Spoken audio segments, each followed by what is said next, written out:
Hey, you. Yeah, I'm talking to you. You right there watching this video, waiting for this live stream to start, or just watching the membership video, man, and why you should join the membership.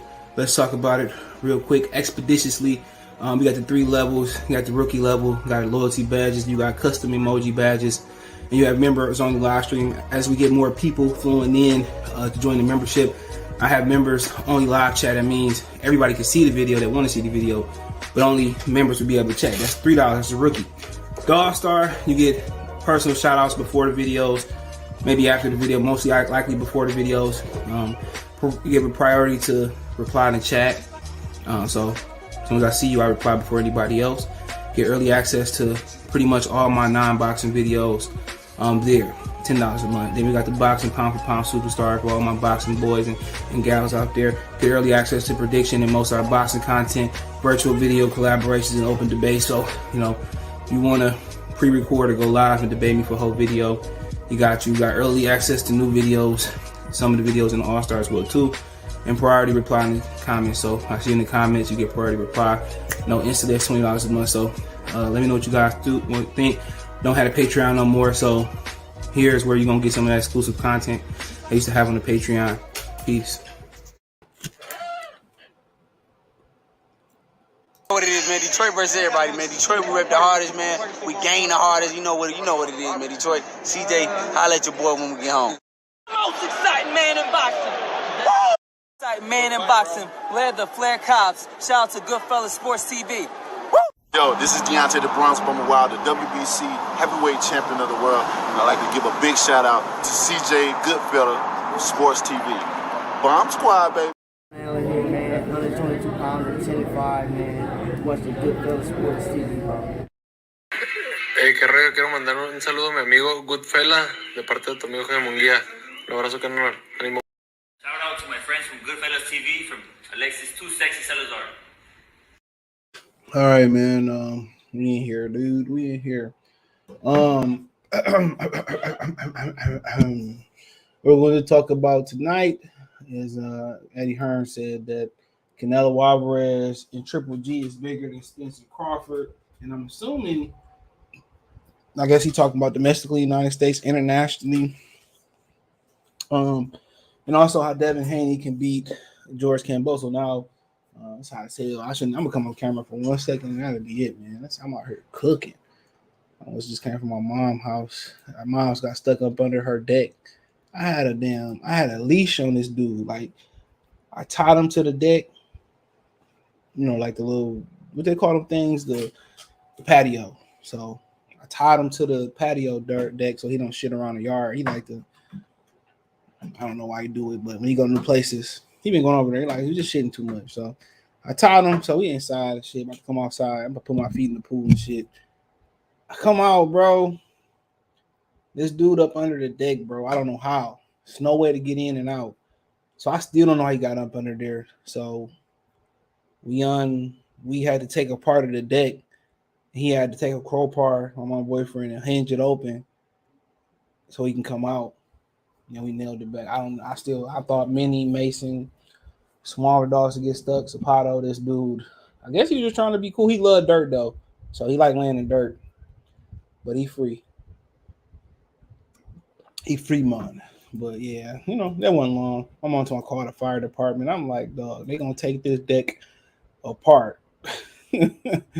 But yeah, I seen real quick. I seen Leonard Ellerby half the interview he did with Brian Custer. That was a hell of an interview right there. Him and Eddie Hearn probably gonna have to fight. They're probably gonna have to throw down, bro. So he said something like they had a conversation and the shit was personal or whatever. So I'm not sure exactly what it was, but he said that it was personal. And I watched half the interview. I watched the rest. It was pretty good, but they're gonna have to fight. But yeah, I hear a lot of people talking about Devin, or they was commenting on Devin Haney being a rat, and I was looking at Lulia's channel. Shout out to Ring IQ. They was asking was an unethical what he did to Teofimo Lopez. Talking about apparently he was cheering his video, him cheering him losing against George Kambosos and this, that, and the third. I'm like I said before, we don't have no allies as black people in America. Ain't no allies, bro. It ain't no ethics, bro. You the ops. You know what I'm saying? Teofimo Lopez ain't black.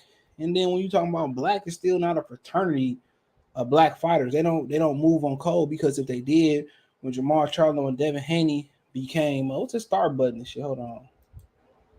I don't know what that start button do. I don't know.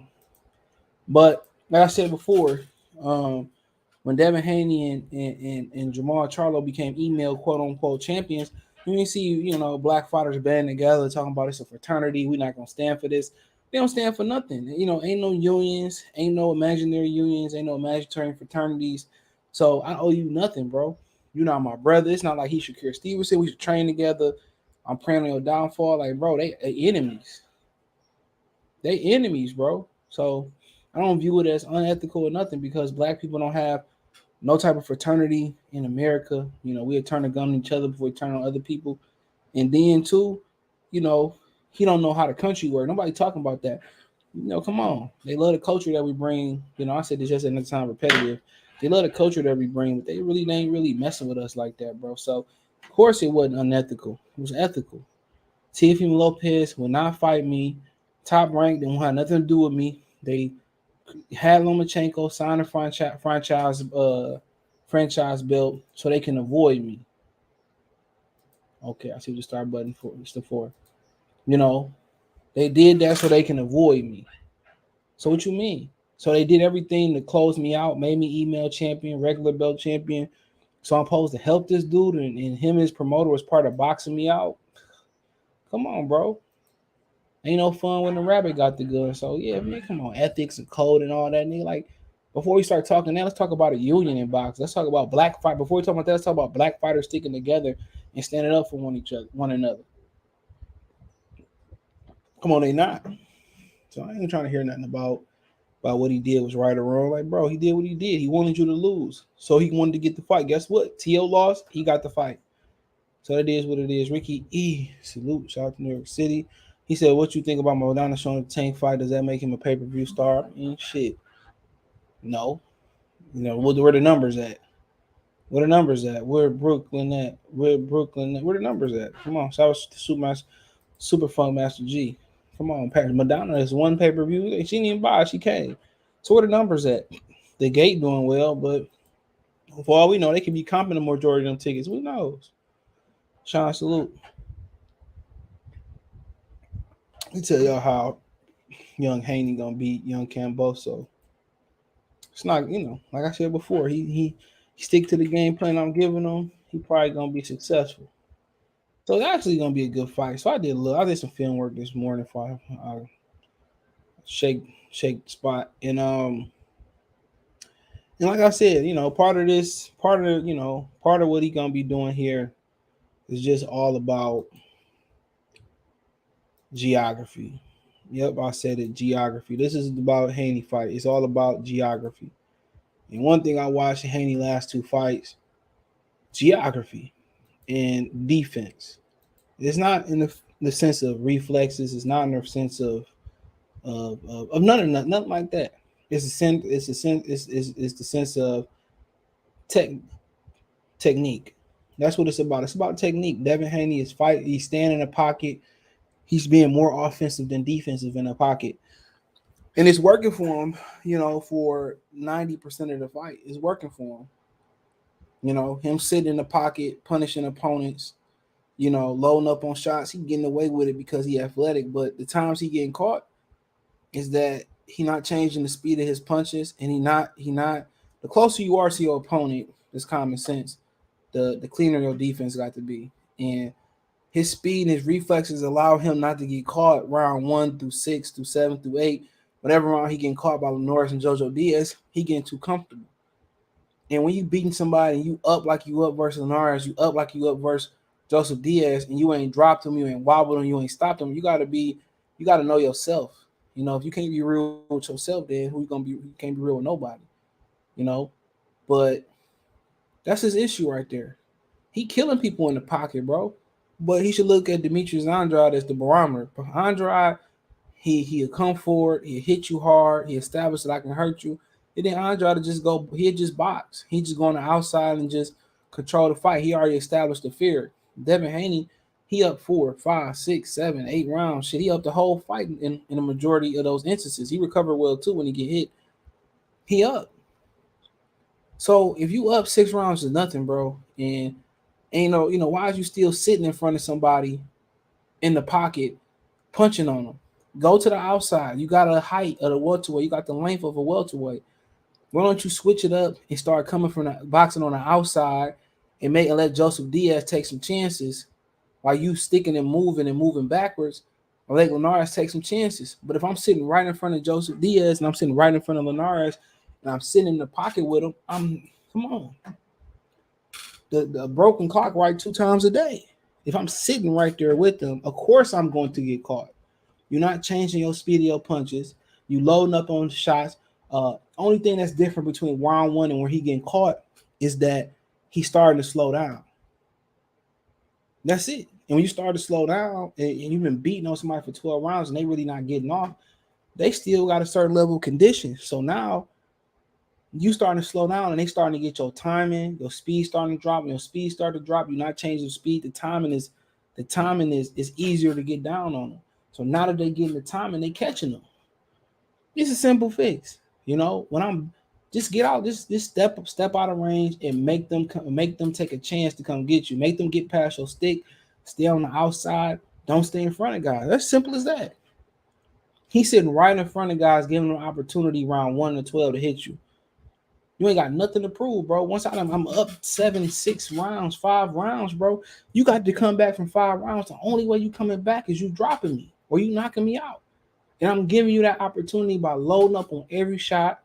I'm giving you that opportunity by sitting right in front of you. People say, well, Haney defense ain't what it's supposed to be.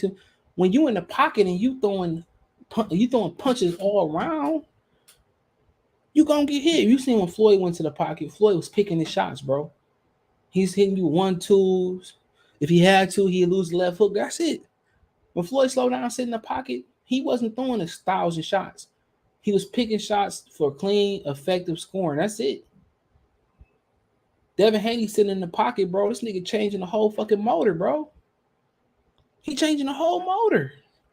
I ain't just like putting the windshield washer fluid in, or he ain't put some oil in the car. He ain't put some transmission fluid in the car. This dude changing the whole motor, bro.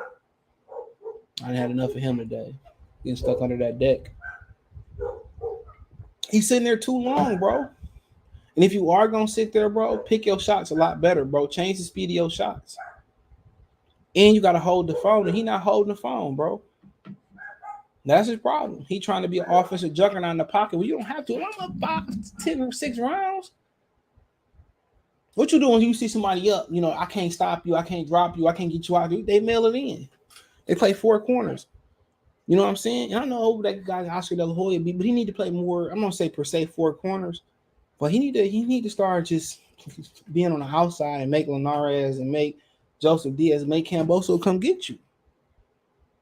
Because you already frustrated with your movement. Just move. Just dance. Once he start dancing and moving and using angles, you know what I'm saying, and picking your shots, Kambosos going to have to jump in there and take a chance.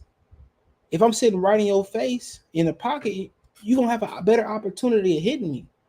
Devin go to the outside after a while, start, sharp shooting and boxing and keep you at the end of the distance and just, controlling his distance, bro, and changing the speeds. And then Kambosos, Joseph Diaz got to take a chance. When you take a chance, it's a little bit different when I'm on the outside than right in your face. Now you got to lunge. And once, Kambosos, Linares lunge or whoever lunges, guess what? Once you lunge, you're making a mistake. When you make a mistake and they lunging, it's a shot that they don't see coming, bro. It's simple as that. It's a shot that he don't see coming. So it's all about geography. They can see them shots in the pocket. You've been hitting me in the pocket for 4, 5, 6 rounds. So Devin needs to fight on the outside after he established dominance in the pocket. After he hurt you in the pocket, after you get up a couple rounds, because he will need to be pressing Kambosos early in this fight. But once you press him, then, you get comfortable, then make him come get you, bro. Then make him press forward and make a mistake and a knockout will come. But that's the kind of thing I seen, bro. Just watching the film, half-ass watching the film, bro. He's sitting in front of people too much. If I'm gonna sit in the pocket with you, I can't throw the same punches. I can't throw the same rhythm. I can't load up on the shots. And my defense got to be there. And that backhand, he not holding the phone. He has to hold the phone, bro. If he don't hold the phone, that's the holes Kambosos talking about. You can change all them holes by going on the outside after a while. You ain't got to prove that you're a puncher, but you know what? What's gonna fuck him up in this fight if he do lose? Trying to prove that he a puncher, trying to go out there knowing he got to get a knockout. He's saying that, well, robberies happen every day. He better take that philosophy in the ring with him, bro. He better take that philosophy in the ring where you say, well, that's what Beagle did. Beagle said before the fight, if I get robbed by Canelo and I'm, as long as I feel like I won, I'm happy with that. So he got to take that philosophy in the ring with him. If he go out there trying to get a knockout, he gonna get hurt, bro. He gonna lose. He gonna get loose. What happens if you drink water too fast, man? You're gonna throw up. Eat your food too much, you're gonna feel queasy and probably throw up. He should take his time in this fight, bro. He should hit and don't get hit. Forget putting power on the punches. Forget loading up. Do what you do early, but do it in moderation. But after a while, you establish I can hit him at will. Go on the outside and just start toying with him. And if you get robbed, you get robbed. As far as conspiracy, Spence Crawford is a much bigger fight. There's no comparison. Bandalay. He says, Mr. Allen said he sat in the pocket because people said he was born and it's harder to get to him. He can and will box the whole time. He gonna have to.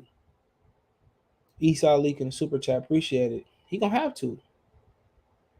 It'd be some time. It'd be a time for him to press. Early on, you could press to establish that I can hit Kambosos, he can hit me, but you have to box.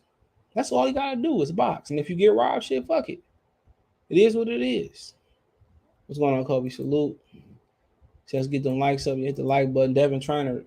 Zab Judah Daddy. Yoel Judah. This is trainer. When will the Bud fight be announced? I don't know. When I find out, you'll find out. He's in New York City in the building. Ricky 245. You got hit the link tree, man. You can find everyone producing content on the link tree app, bro. From Twitch, Twitter, Instagram, Spotify, Anchor, Cash App, Venmo, PayPal. You can donate there too, man. All that's in that one link right there. Couple clicks take you wherever you need to go on social media, bro. But that's it, man. I found that interesting. I watched a lot more Kambosos film than I watched Devin film this morning, but Kambosos a good fighter. Definitely, it's not gonna be a walk in the park. He's a good fighter, but you gotta if you can take his lead hand away, then it's a wrap. You can take his lead hand away and make him cut the ring off. He can't do that without his lead hand. Most fighters not. Without his lead hand, and when if you move, he can cut the ring off. So without his lead hand, he gonna be lost. So you make him cut the ring off, make him pick up his feet. If you're gonna make him take his lead hand away, it's a wrap. But don't forget, Devin got to do this twice. He got to do this twice. Give me 1 second. Devin got to do this twice. So, like I said before, it really ain't no serious, adjustments he need to make, man. He just need to stop listening to guys like me. You ain't got to prove that you know puncher, bro. Because at the end of the day, at the top, the knockout stop on the top level, unless you're talking about heavyweights. Ain't too many fighters, even in the heavyweight division, that's knocking out elite level guys on a consistent basis.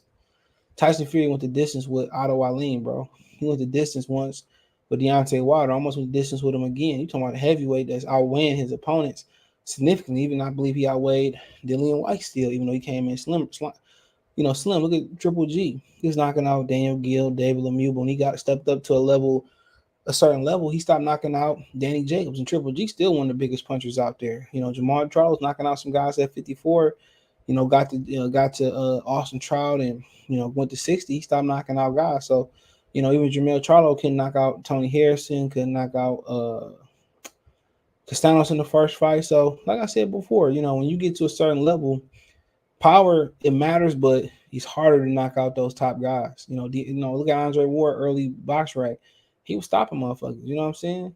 When you get up to a certain level, bro, you can't stop everybody. Even Julian Jackson met his match. Even Deontay Wilder met his match. Even George Foreman met his match. Even Sonny Liston met his match. Some of the baddest dudes, Joe Lewis fought a long time, but, he fought his match. Some of the greatest punchers, man. At some point, you gotta do something other than punch. So you ain't gotta worry about it. You just gotta box. He 23 years old. You know, him and Shakur Stevenson will become better punchers. Look at Colbert. He got his ass whooped for thinking he a puncher. Look at Colbert's whole position, bro. I have to look at that. When I really seen that in the King Tug fight, his whole positioning is as a puncher. He leans over it like a puncher. He's not. You're a superior athlete, boxer, then puncher. You look at his you look at Devin Haney whole technique. His wide, he's a little bit wider stance. He's trying to punch for power, bro. Punch the score in this fight. You know, don't load up. He just let his shots flow, man. He'd be a dangerous fighter, bro. Tank couldn't touch him if he just let it out, if he just let it flow. You ain't got to worry about being compared to Floyd Mayweather, none of them. Look at Shakur Stevenson really ain't giving a hell about if it's a knockout or nothing. He know himself. And, Devin Haney younger than him, I believe. So you'll find yourself. That's what, 20 is all about. That's what it's all about. It's finding who you are. And Kambosos as a fighter, he know what he is.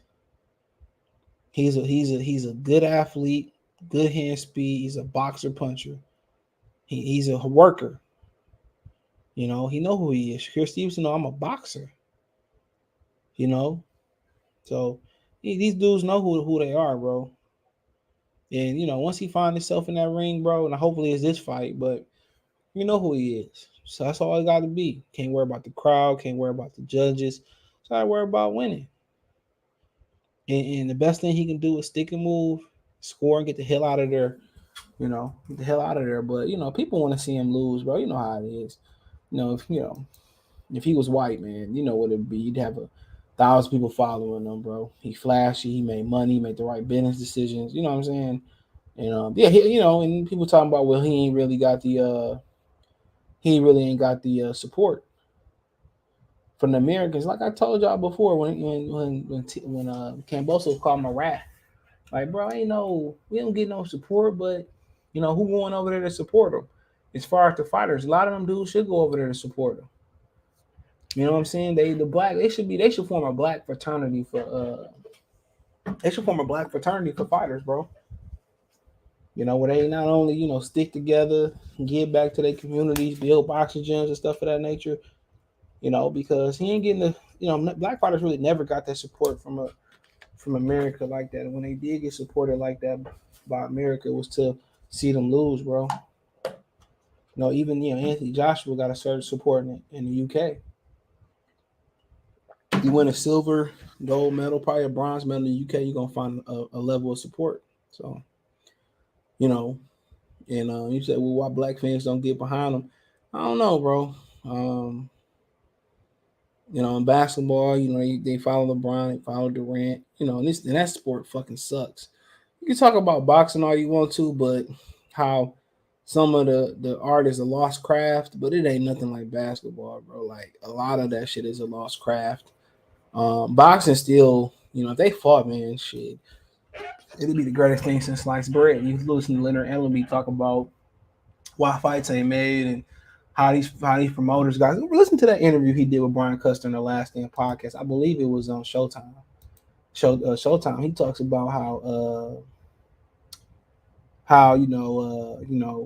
he talks about Bruce Trampler, who he says is the greatest matchmaker in boxing history. How he said, well, everybody got something to risk. Like, bro, y'all acting like it ain't no tomorrow, nigga. Like if you make two, like in this fight, bro, your career can continue, bro. Rolly career gonna continue.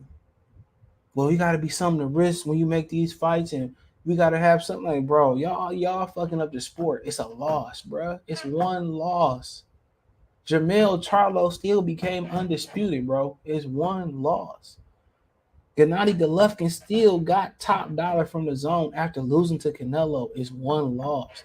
Canelo lost to Floyd Mayweather. It's one loss. Canelo lost to Beagle and still gonna get big money versus Triple G in the trilogy. He sits here and talk about we have to be something to risk, and these fights ain't big as y'all think it is. Like, bro, what it sound like he was talking about, and I'm gonna talk about this tomorrow in another video. Y'all motherfuckers scared. Trapping ain't dead, y'all niggas he's scared, bro. Y'all know Tank ain't good as y'all people think he is. Or y'all not sure he good as people think he is. With Devin Haney volunteering to go over to fight Kambosos for short money, he betting on himself. And if he lose, people gonna be, see, that's why you don't go over there, and this why you don't take chances, and this why we keep tanking house, this why we keep him in the yard and don't let him go outside the yard and leave the porch like Stoop Kid. Come on. But this is a sport of chances, bro. And I guarantee you this: if you don't take chances in this sport, you still gonna fucking lose, bro. It's gonna be one nigga come off the boat, somebody gonna come from Lincoln, Nebraska, somebody gonna come from Racine, Wisconsin, and they gonna have a really good camp, or somebody gonna help fund their camp, and they gonna got to worry about working a 9 to 5. They will come in there and whoop your ass, just like Glenn Johnson used to do. Russell Willie, salute. He asked the same question. He said Errol Spence and Crawford is the biggest fight 2022, unless you have Tank and Ryan Garcia. Man, I ain't even neither one of them touching that fight. He said speaking fake, he would do the work. Kelly the Coast Public. But like I said before, bro, I mean, you motherfuckers want to take chances because they know they fight are not as good as they are. You look at Bob Arum, when he got a stud, he gonna, in my Jamel Charlo voice, when he got a stud, he gonna put that stud wherever. Look how he sent Lomachenko wherever it was. He lost his Slido. Lomachenko came back not too long after that and fought Gary Russell. And a lot of people thought Gary Russell was gonna win. He had 20 professional fights. He was a active beast at the time, bro. And Lomachenko came in there and tapped that ass. When Bob, he put his boy Donaire in there with Rick and Dial. Rick and Dial taught him a boxing lesson. Then he put him back in there with Nicholas Walters, the Axeman. And Donaire lost both of those fights. Look, he fighting a New York, and he still had a career, and he almost 40, bro. He almost 40 fucking years old. He still done made bread. Top Rank to released him. He still done came in there and beat young guys. He's still about to rematch in New York. I think it's Tuesday coming, not this Tuesday, but obviously next week Tuesday. So, like I said before, man, they worry about losing, bro. That's coming with the sport. Hagler lost a few times, questionable times, but Thomas Hearn's been knocked out and still had a hell of a career, bro. Still looked at the legend. Listen to Leonard Ellerby, bro. He sound like it's like another one of them dudes that don't know nothing about boxing, bro. Make sure y'all thumbs up the video. That's what he sound like. Another one of them dudes. It's a loss. You lose a belt, you can get it back. Go listen to that interview. Bruce Trumper said, some people got something to gain. Like, bro, y'all can be talking about nothing, bro. You can literally, they have not, minus this fight, they never brought a return on Tank Davis fights. They all lost money on every goddamn Tank Davis fight, bro. Why didn't tickets was so high? It was buying and reselling them, bro. They have never flipped. His pay-per-views have never been over 100,000, I heard. Maybe the Leo fight. Part of these pay-per-views traditionally around 60 to 70,000, bro. They'd rather keep losing money, faking like you get money. It's like a rapper. They put all this jewelry on and shit. You think they get money? Them niggas be in debt to their own label, bro. On top of the debt they had when they was fucking broke. Unless you sign a really good first deal, which rarely anybody signs a really good deal unless you're somebody like Nelly, Jay-Z, and etc. Rarely do somebody selling a really good first deal. So it take them to, they be out there rich and, looking famous as hell and be broke as hell, bro. That's box promoters. I got a stud right here. I got a top fighter there. Niggas they made. Oh, he's a pay-per-view attraction. He ain't no damn attraction, bro. He ain't no damn attraction. Yeah, he can sell tickets, and that's fine. Would you rather have $1 million fucking dollars at the million pay-per-views? Or would you rather have would you rather get 1 million pay-per-views? You rather sell out 20,000 seat stadium? 70,000 seat stadium. Let's say a football stadium. 100,000 average ticket price, what? 200? Come on, you want them million pay-per-views, $80 a pop. So, but it all go hand in hand, bro. These Leonard Ellerby just proved that these dudes is scared, bro. He said, I think Devin have the ability to make this fight a boring one. Shit, that's a good one. If it's any other time to have a boring goddamn fight, it's this one. Now, he going to be on the ESPN platform, and people that never seen him before are going to be able to see him. But if it's every time, make it boring. Take the air out the arena and don't even listen to nobody. Nobody got nothing to say after the fight. Bro, he said, well, Devin Haney, he's a boring fighter. Ryan Garcia, he's a boring fighter. You listening to flunkies, dude. Make it boring. What's he on Friday? He said, "What is this? It's only." When he say $10, make it enough. Make it boring. What you need, Spence and Crawford is the biggest fight. Okay, keep saying the same thing, bro. He said he's speaking fast, keep up the work. I mean, maybe I'll read it over again. Slew Johnson. He said Leonard will be speaking of having putting out money and making a loss on the fight because fighters need to get paid. So when the fighters get big enough, then the money will be. Man, that's bullshit, man. That's bullshit. But that's bullshit. You the money team, you complaining about money. How does that like add up, bro? I'm not talking about you, but this bull stuff, this bull crap that he talking, bro. How was Don King doing it back in the day, bro? Now how was he doing it? That's what I want to know, bro. What business changed between Don King, Bob Arum in the 90s, the 80s? What's changed? Gary Shaw, Dan Goosen, Lou Aduva. What's changed, man? That's bull crap, bro. That's absolute bull crap. Come on, because you know what? They want to fatten their pockets first, then pay the fighters. It ain't nothing changed. The fighters are not going home making the most money, bro. Unless you Floyd Mayweather, Jake Paul, or whatever. Man, Al Heyman probably was making more money than Floyd was, so we be honest. You think Al Heyman put all this into work and he wasn't taking home 100, 300, and $100 million paydays in the long run? You stupid. Al Heyman just supposed to be the St. Vincent de Paul, or how y'all understand this one. He supposed to be the Goodwill. He supposed to be a charity. He's a shrewd businessman. You think Al Heyman ain't bringing home the biggest bag out in the long run? If it's the television rights, he's bringing back the biggest bag, bro. That's a fact. He's bringing back the biggest bag. If y'all think that bull crap that Leonard Ellerby saying is that we gotta make sure these fighters get paid, and Stephen Espinoza we get, man, you crazy, bro. It's a business, man. Stephen Espinoza got food to put on the table. Leonard got food to put on the table. I got food to put on the table. It's a fucking business, bro. You had to learn that shit, bro. Just throughout life. If somebody can pay you $20 an hour, what can they really pay you, bro? Somebody can pay you $100,000 a year. How much they really making? Somebody having to bark off outside, bro. My neighbor got a cane Corso. He cool as shit though. He be chilling, dog. He don't bother nobody. Man, but Mr. Mason, here come Mr. Mason. Mr. Mason come messing with that man. You're right. If you fight enough, fights will eventually exactly, bro. That's why you fight twice a year trying to predict. You're gonna lose. Yeah, I fought enough in the street. I got my ass whooped a few times, more than a few times. It's life. If you ain't never had a street fight, never lost a street fight, guess what, bro? You ain't fought enough, bro. You ain't been jumped before, damn near jumped before. You ain't fought enough. You're gonna take L's in life. That's what life gonna teach you. Devin Haney got all the money in the world. Floyd got all the money. He took L's in life, bro. We always bitching and complaining. We ain't got Warren Buffett got. I ain't got what this man got. I ain't got what this guy got. But why they getting what they getting, bro? They losing out on priceless stuff. They made out on daddy-daughter dances. They missing out on chilling with their family, chilling with their mom. You making money, you working, bro. You missing out on all that shit. So you got to find a nice little balance too, bro. He said Bud made Bob no money. Yeah, man, you believe that, bro?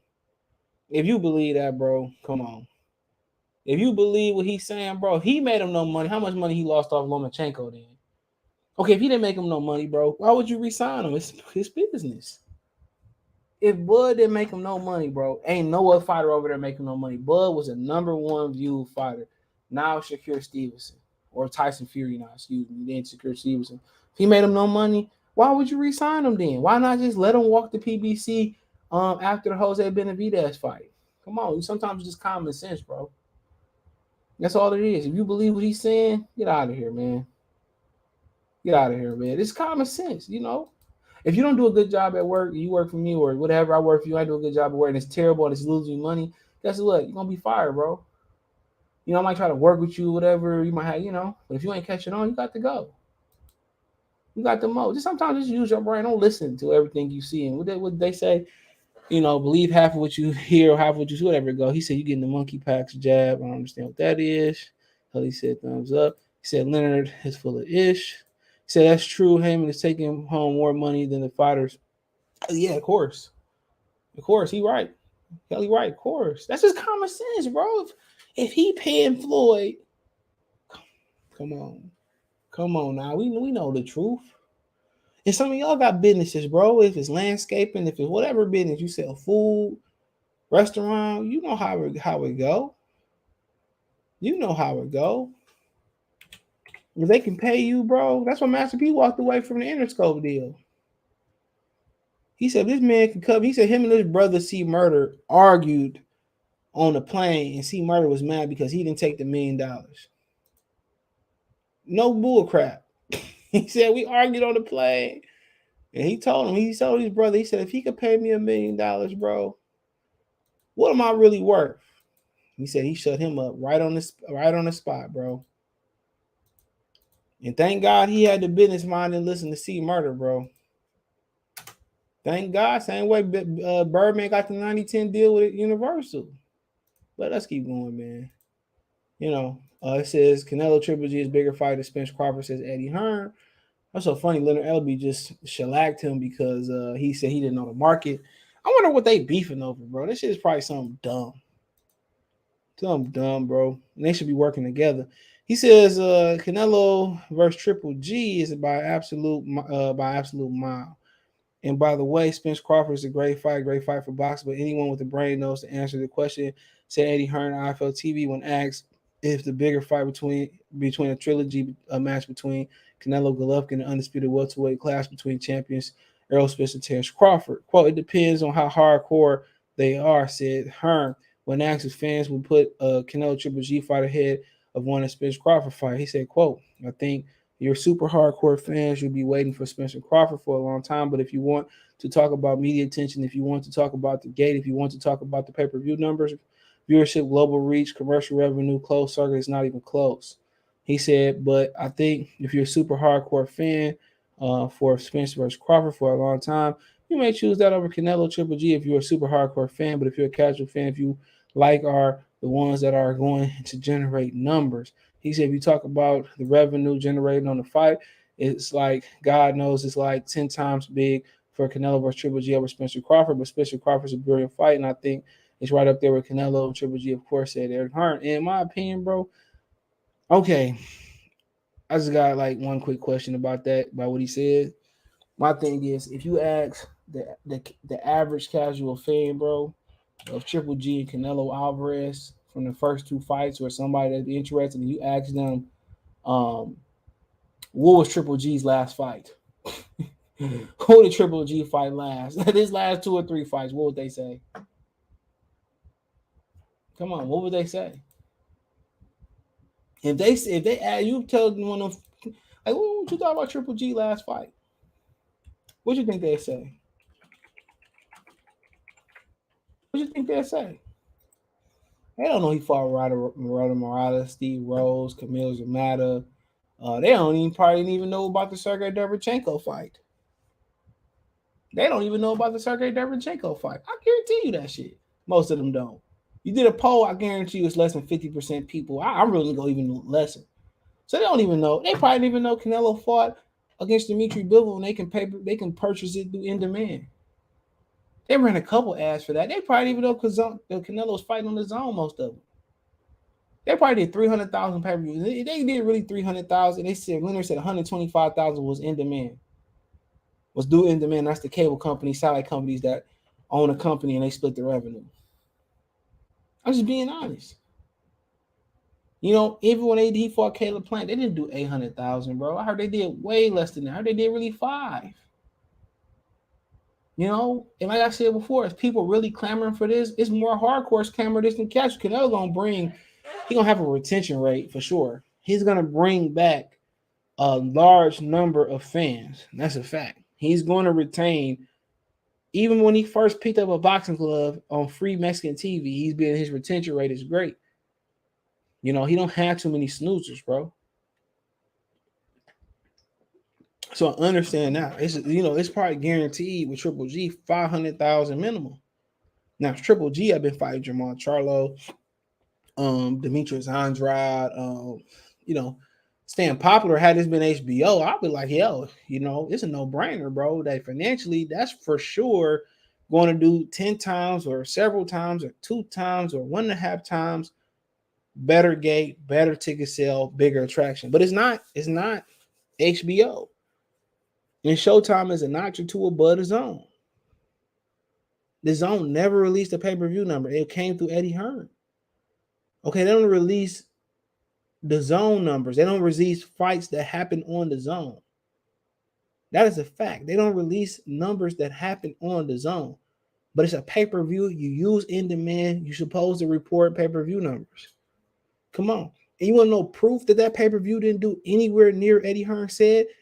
They forced Canelo to fulfill his contract obligation, and that's to fight Triple G in the trilogy. If the Beeble fight did as good as they hoped it to be, whatever was 500, a million, 700, 600, 650, he would have been allowed to fight Dimitri Bivol next, and then they would have gave Golovkin another good fight. They said, well, Golovkin come next Cinco de Mayo, we can get it on going on. The reason why he had to fight Dimitri Bivol because it was in his contract. It was in his contract, and they made him fulfill his contract because the Dimitri Bivol fight didn't do good. They lost for sure. I'm pretty sure I'm willing to bet that they lost money on the Dimitri Bivol fight, on that Dimitri Bivol fight. They paid this man $40 to $45 million for the fight. You do the math, bro. How many pay-per-views they got to sell? Let's say they did it at $80 a pop. How many pay-per-views they got to sell to bring back that money, bro? And that's only a fraction of it, bro. Because, they got advertisement money, all that stuff. So you said 80 times 500,000. That just bring the 40 back right there. That's it. That bring you 40,000 back. So, so they would have to do to be comfortable and be in the green off the pay-per-views. They would literally have to sell 1 million or close to 1 million to bring in 80 to double what they paid him damn near. They still won't double them. They paid him 45, and he retains the Mexican TV money. So they don't even get the money out of Mexico. People say, well, they do this shit globally, and they TV rights and whatever they got, Denmark, Japan, and wherever they got it. Yeah, they get money through there, through TV rights and all of that stuff. They get money through advertisement and all of that type of stuff. But strictly in America, they're not bringing home. They're not flipping a profit. And if that fight did how they thought it was gonna do, he'd be fighting Dimitri Bivol again. Once again, it was bad on they hold on. It was bad. Let me bring Kobe on. I gotta find this cord. I don't care who come on at this point. But somebody come on. I gotta find this cord. But but they gotta, they had to get better matchmaking. Who the fuck would just pick Dimitri Bivol, bro? I know a lot of y'all didn't know who he was, bro. I knew who he was, bro. I watched him on HBO, the Barreras, the Joe Smith Jr. fights, bro. He's a good fighter. He just went to the Zone. He went to ESPN. They went to the Zone for a minute, and he lost touch. That's it. Hopefully Kobe come on. I gotta find this cord. Spence and Crawford does more pay-per-view. So there we go. Hold it down, Kobe. I'll be right back, bro. I gotta find this cord. What's going on, y'all? Shout out to my boy Kofi. Salute to him in the chat. Let's read a couple of the comments. Like CJ said, a lot of people didn't know who Dimitri Bivol was. I think that one of the first fights I seen him fight, well, it was one of the first fights. It was around that time when Andre Ward had just retired. He had fought for that vacant title, and then after that, he must have defended it. After maybe 2 fights, he defended it against. Can somebody help me out? The dude that beat Marcus Brown, the one that said take that test, but no, take that test. Yeah, he fought him. So, we gotta keep in mind that nobody really knew who Dimitri Bivol was. It was really a closed circuit promotion. Dimitri Bivol is a niche, is a boxer who's for niche fans. So we can't really say that Triple G versus Canelo is a bigger fight than Errol Spence versus Terence Crawford. If you look at Canelo's last 5 opponents, does the casual fan really know who his last 5 opponents are? Can they tell you about his last 5 opponents? Can they tell you about Dimitri Bivol, Caleb Plant, Javier Uterman, and I can't even remember who. Oh, Callum Smith. Can they tell you about those guys? Can they tell you about Triple G's last 5 opponents? Triple G, he's had such a big gap due to the pandemic. Come on, like a lot of people was contemplating if he would even look the same against Ryota Murata. I know I was. In comparison to Errol Spence and Terence Crawford, y'all know how I feel about Errol Spence promotional wise and what they're doing. Errol Spence has been a part of some big events in Cowboy Stadium, and he had Fox behind him at some point, which is one of the major TV networks, one of the big 4 in the United States. Terence Crawford fought on ESPN, which is the worldwide leader in sports, no pun intended. I'm not trying to be funny. Come on now, like Bud and Spence would get such huge promo. It's not even funny. Like they would literally. I don't know if you guys. All right, my bad. What's going on? Where we at with it? I was just talking about Canelo versus Triple G. Like, I'll continue where you picked up and left off. Where you had said, do people know the last 5 opponents of each of those fighters in comparison to Terence Crawford and Errol Spence? You got Errol Spence and Terence Crawford. It don't matter who they fought because both of them fought for big networks. When you got Fox in one hand with Errol Spence, he was getting promos during NFL games and all of that. So people are kind of familiar. He has an Same Olympic thing for background. Crawford too. Same thing for Crawford. He was on ESPN, which is the worldwide leader in sports. So, and he was the most viewed fighter on that platform at the time. So people can't say that on national TV, anybody will be able to. I've asked people about Triple G, and they've been like, "Huh?" People know Canelo off of the back of Floyd. That's why I've always asked people, "What has Canelo done in the sport to get the cachet that he's got?" And also, he fought on free Mexican TV too. So. Yeah, free Mexican. But I'm talking about. But when you come to North America, he not a big name amongst white and urban. No, he's not. No.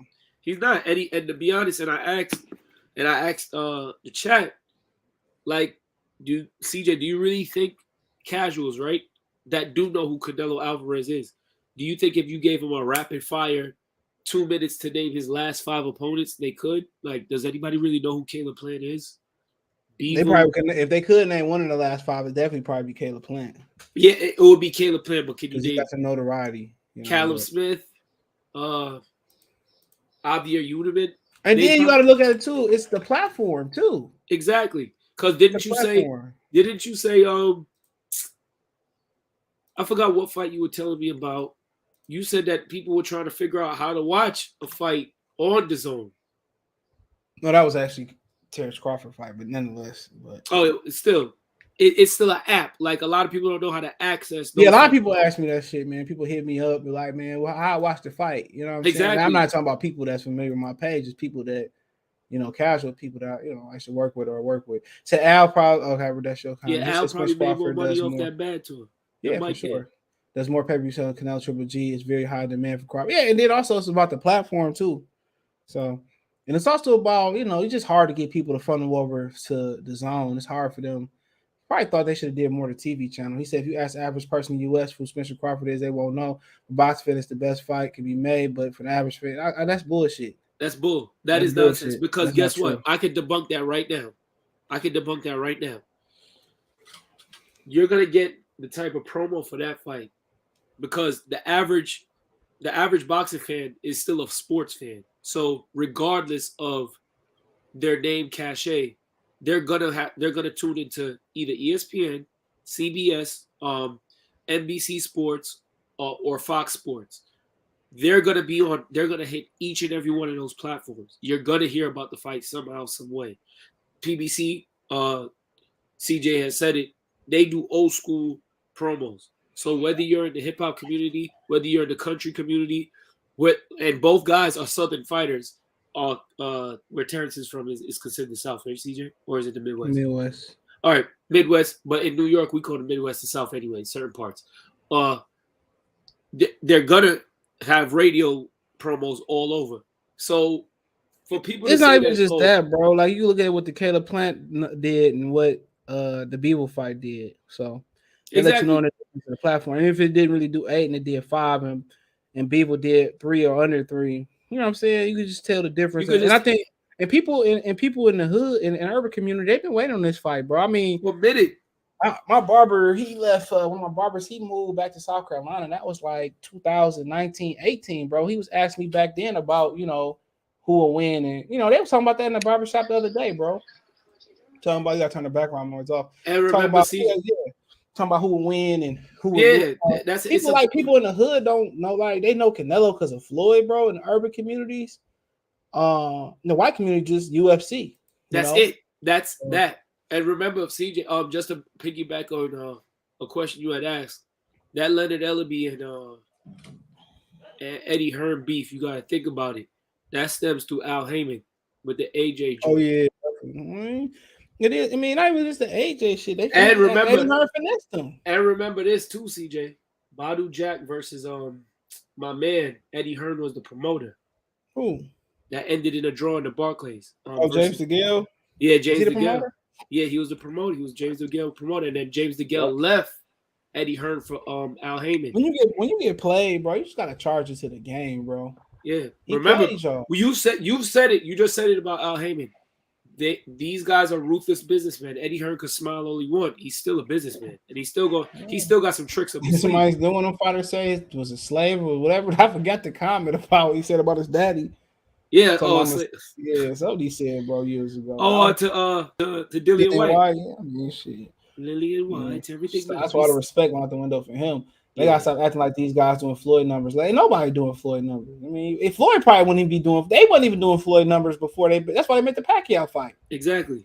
Because people wasn't watching their fights like they was. So, boycotting did work in that situation. Plus, Canelo is a popular sports person of the neighboring country. Yeah, that does help, but that don't matter. But it don't matter. I can't explain it, bro. It helps with a certain demographic, but that demographic don't. Yeah, that's why he stay on a certain side of the country, bro. Exactly, because he really, I don't know if he could sell out in the Barclays. He tried to do it in the Master. They said he sold out Master Square Garden, but you know what that was. Somebody coming out to see Market Field, and they said every time Eddie Hearn put a fight there, it's similar to. And I'm sorry to cut you off, CJ. It's similar to what they did with Tank last Saturday. I was there, so I know. Oh, you went? Yeah, I ended up going. I did what you said to do. I just got the ticket, and then but guess what happened? What? Somebody brought the blicky in there at the end of the night. What? Facts, bro. They was there when they did that shit when I was there. Yeah, it took me an hour to get out that shit, bro. Somebody brought the hammer in there, bro. And when I tell you, CJ, that was probably. I don't know. For y'all that don't know, they had. CJ, what did I say? When I called you Friday, they had the $600 seats. I went up to $1,500. The day of the fight, me trying to pull off a rabbit out of a hat trick. Them $1,500 seats went up to $8,000, $9,000 for section 1, not for floor seats, y'all. So Leonard Ellaby did. I don't know if y'all remember, if y'all watch Fight, that other channel. I'm not promoting nothing on here. That's not CJ. Go ahead. Who? On Fight Hype. I don't know if y'all remember. Leonard had before the press conference had started, somebody had whispered in Leonard's ear, and Leonard had said they had broke the record for Barclays Center. They had did that on purpose to get now if I knew who. Now, the person that was trying to get me tickets, if I would have known that was P. Rilla, I had saw him at the fight anyway. I would have just walked up to him and told him who I knew, and I probably could have got a decent seat anyway. But they had did some shiesty stuff to get those numbers. I'm not saying that. I'm telling you, of course they did, because they not.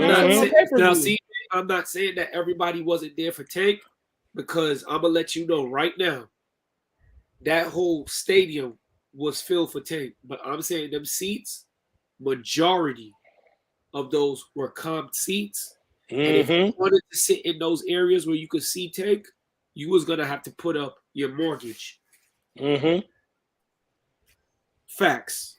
But the event though, in itself, they did a good job with the event. The undercard, I couldn't even tell you who fought on it because to be a party in the concert. So, Coach, hold on. Kofi, salute to Kofi. Says salute there in chat. Support Kofi Universe for the latest and greatest hip hop news. Y'all heard what Joel said. He right. Support the channel. Cash App $ CJ Goods 313. Smash the like button. Share the content on all social media platforms. Roll to 100,000. Spence versus Bud will sell more than Canelo versus Triple G. They ain't gonna let me get to 100. Shit. Peace, Give me $100,000 off this shit. Ryan with toys, he had $33 million off this shit last year. I'm about to go find a kid and get him some toys. I don't know if it's gonna get higher than that, but you know, get some toys to some kids and find some kids in the neighborhood. Oh, read that one, CJ. Read that one, CJ. Everybody, please wish Kobe a happy birthday. Man, fuck his birthday. Yo, I'm talking shit. That dude turned 46 years old. What's your cash app? Tell me your cash app. Yo, the cash app is $Megavelli. You dig? You gotta spell that shit out, niggas. Gonna be selling. You don't need to drop the cash out. You make more money than all of us, so you don't need people donating to you. Yo, CJ, boot this fool off the shit. I would have dropped my cash app about battle rifle and shit. Facts. Yeah, I killed my dog, and I need to. He used Venmo now. He said he killed his dog, and I didn't kill my dog. Oh my god, people what blow say? That. No, because it was just live stream and then unbelievable. Shout out to Mark Nash. I was subscribed to Mark Nash. That was epic live stream. That shit was funny. Spence versus Bud is huge media coverage. All right, if they was doing Spence and Bud and Canelo and Triple G, the same trilogy, all the media gonna be trying to go to Crawford and Spence. I guarantee you that, especially the black media and shit. Mm-hmm. Everybody's going. I don't think he's gonna do more than Triple G and Canelo though. That was 1.2 million pay-per-view buys. But that's on HBO though, bro. That's a different HBO, time, bro. We talking about the zone and in today's climate in too. Today's climate, bro. Nobody's come on now. I understand. Battle rifle. You gotta give some credit. Oscar De La Hoya had something to do with that. His namesake helped the sales of those pay-per-views. You talking about two guys that don't speak English very well. And you talk about Eddie Hearn, who a lot of people, regardless, they don't know that much. Oscar did help sell that pay-per-view as well. No, I understand that completely. The thing about it is the landscape, if we're being completely honest, has not changed all that much. When it comes to sports in general, most people still watch it on regular television. It's not so much as much as the zone wants to believe it. No, we're not in a space where people are just massively spending a whole bunch of money on sports apps, unless you're talking about that one NFL one where you can like watch like almost all the games at one time. But yeah. Wait, what's it called? Sunday Ticket. Yeah, Sunday Ticket. Exactly. Thank you. Well, yeah, it has changed because streaming has changed everything. People probably streaming regular TV, bro. We were streaming back then too. The zone was out, but it wasn't like that though. I was streaming since Mayweather and Bosley. That's the first like Mayweather fight I didn't really buy. But yeah, you're right though. You're right. But it ain't this now. It's common though. You know, now it's kind of like internet, like AOL, and now it's superseded to like everybody got the internet. They even got hotspots on the corners and at the gas station and.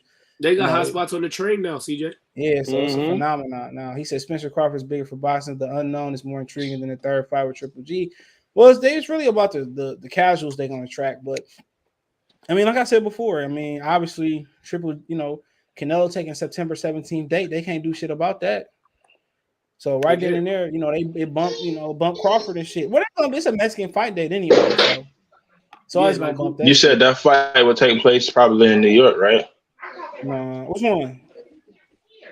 No, Crawford versus Spence. Both of them in Vegas. Both of them in Vegas, bro. Tax is too high over here, bro. The reason Vegas is such a hot bed for fights because it stay open 24/7, bro. And CJ, especially after what I just told you happened at the Tank fight, I doubt they're gonna have Bud versus Spence here. No, actually gonna be West Coast because Vegas, you'll be able to.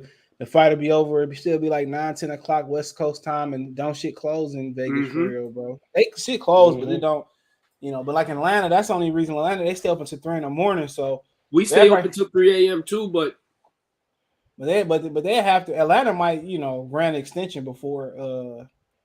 That'd be too much to happen in Atlanta, bro. It'd have to happen the fight. They have to be going to the ring like at 10:30, 11. Then everybody had to be out there by 12, 12:30. And that's not happening.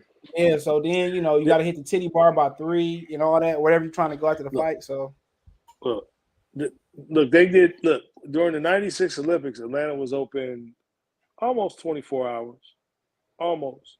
I can't see them doing that for a fight. So yeah, it'll be in Vegas. yeah, be in Vegas. That's why. Like, shit gonna be.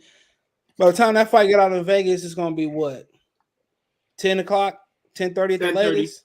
Yeah. Like 10:30, and then the press like, yeah, that's man, niggas gonna be mobbing to get something to eat. Yeah, Vegas just it's gonna boost that economy up. Yeah, yep. And it's the amenities gonna be open. Like, it's just got too many amenities, and it's a West Coast town. And by the time everybody get out, the only way that Atlanta can have that fight, Metro gonna know what I'm talking about, is if they bring back the Freaknik.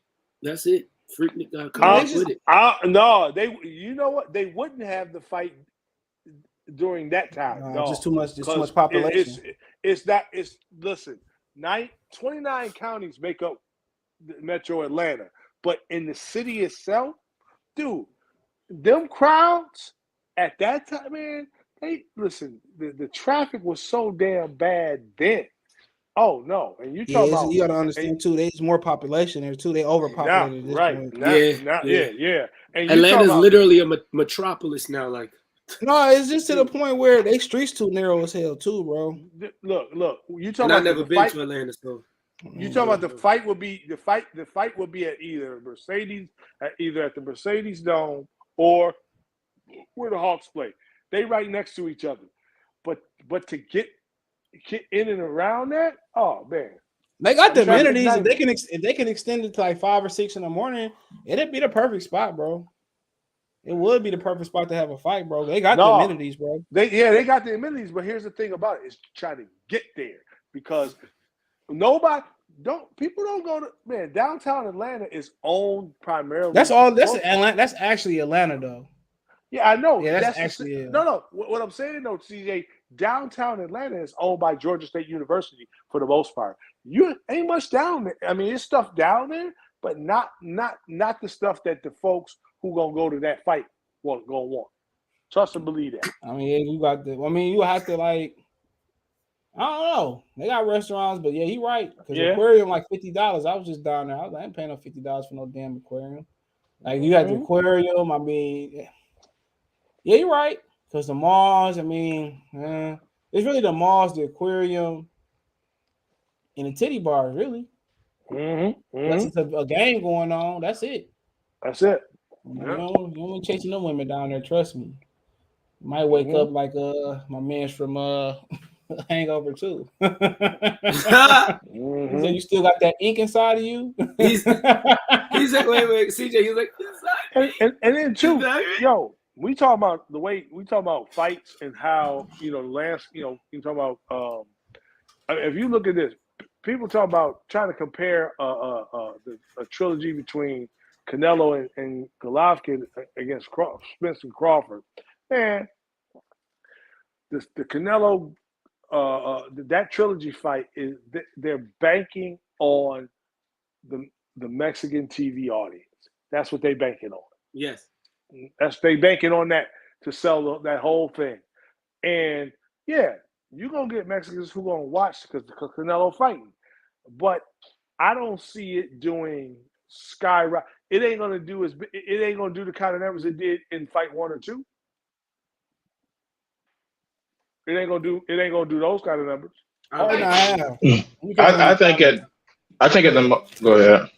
Well, I think at most I think I see 800 to 900 K. Who, me? Yeah. Nah. That's my family here behind me. But he about to get a beating. And I'm gonna show you something. I'm straight. I'm gonna show you something else too. If you look at the way Lou DiBella made sure that he was never going to do business with Eddie Hearn for the Haney Kambosos fight. Yeah. You can't tell me that he was never going. Him and Eddie Hearn. There's a couple things that went on with that. Lou DiBella, we know where that stems from. You got that. And then, too, think about this. Remember when the zone first started? Bob Arum came out days after it kicked off. Maybe not even, it wasn't even, it was days after it kicked off. And he said, I don't know why they got this app. Why couldn't they do business with an American company like DeBella Entertainment? Yet they get this guy, Eddie Hearn, in Matchroom. And Eddie needs to shut the F up. You know, all of this kind of stuff. You better believe that when we talking about finessing, you know, doing business, so forth and so on in the boxing game, see, Leonard Ellerby and them mad, Leonard Ellerby mad, and they have to do all of them kind of gymnastics to because ain't nobody buying those pay-per-views. Man, that's their own fault. You know, PBC has had a chance to really do something, but Al Heyman is all about making money so he can take it off the top. And his fights, he only talk about doing what? In-house fights. And the PBC fan base they gonna champion that. But when we talking about pure competition, which is what boxing is supposed to be about, you don't get it. And the Haney and Eddie Hearn is on. Eddie Hearn did a interview talking about he didn't like the way the deal got done between for the Haney fight, and he's right because he offered more. I mean, look, they Kambosos could have easily walked away with $5 to $7 million more overall than he getting out of this current deal. Yeah. 5 to 7. Man, I have seen stuff where allegedly they said the zone was gonna give him $17 million. Wow. Lou DiBella, here, hold it. Lou DiBella tried to get them to give him a percentage of the TV rights, and they wouldn't do it. Oh, okay. Okay. But he knew, but that's a basic tactic because he knew that wasn't gonna happen. Yeah, it's like that's where all the money. That's where the money at. Me catch up. Exactly. Exactly. That's where the money at. He said, "That's where Al bank. That's where Al making the bank at." But he said, "I'm late." But Kambosos called Haney a rat. But remember, he calls Kambosos trained Pacquiao for Jeff Horn, fight who's also Australian. So I wonder, does that what makes Kambosos then? That's fact. I didn't know that, but facts. He said Canelo. Ray K said Canelo versus Triple G is bigger. The fact that Heyman has had such a hard time finding executive for Spencer Crawford. That's not true. That's far from true. Says that people in the business world don't see it. Man, he didn't want to make that fight. He didn't want to make that fight. That's not true. Regardless. He didn't want to make that fight. CJ, he didn't want to make that fight, and now I see from being at the Tank fight and being more observant of what goes on around me when I'm at these fights, I know exactly how they're making this money. That whole lie about investors not having money for Bud and Errol is a damn lie. It is another roadblock on the highway to. He want him to fight Keith Thurman, but exactly, it's a roadblock. Like he said, he not with competition. CJ. After every single match on that card, I just know why, because for some reason I always looked up and looked into the arena to see what was going on. There was always commercials playing. It was like you was at a movie theater. Stop. Y'all can't fool nobody on this show. Trust me, they got the money. Al making money. Al charging top dollar for advertisement. That's where he gets. That's where he gets money from. Yo, listen. It's like a music tour. I gotta catch up on these comments. Salute. He said salute to exclusive news insight. He said the undercard was Guantanamo Bay torture. I didn't really pay attention to it, but you keep asking that question, bro. Like, what you want me to say, bro? I've had it up there for a minute, bro. Cash had it up there before first. That's how you spell it. I had it up there first. Neutral Nacho salute. He said Antonio Calhoun. Is this podcast on Spotify? I also on Anchor, bro. On Anchor as well too. But yeah, I'm gonna eventually get my Spotify numbers up. Then I kind of branch out a little bit. Cuban two-time gold medalist Arlen Lopez had a nice KO on his pro debut. Yep, Cuba got all that money. But Jay says, what's up, everybody? Salute August 29th or September 24th. It will not be the week after Canelo versus Triple G, bro. They're not going to do that.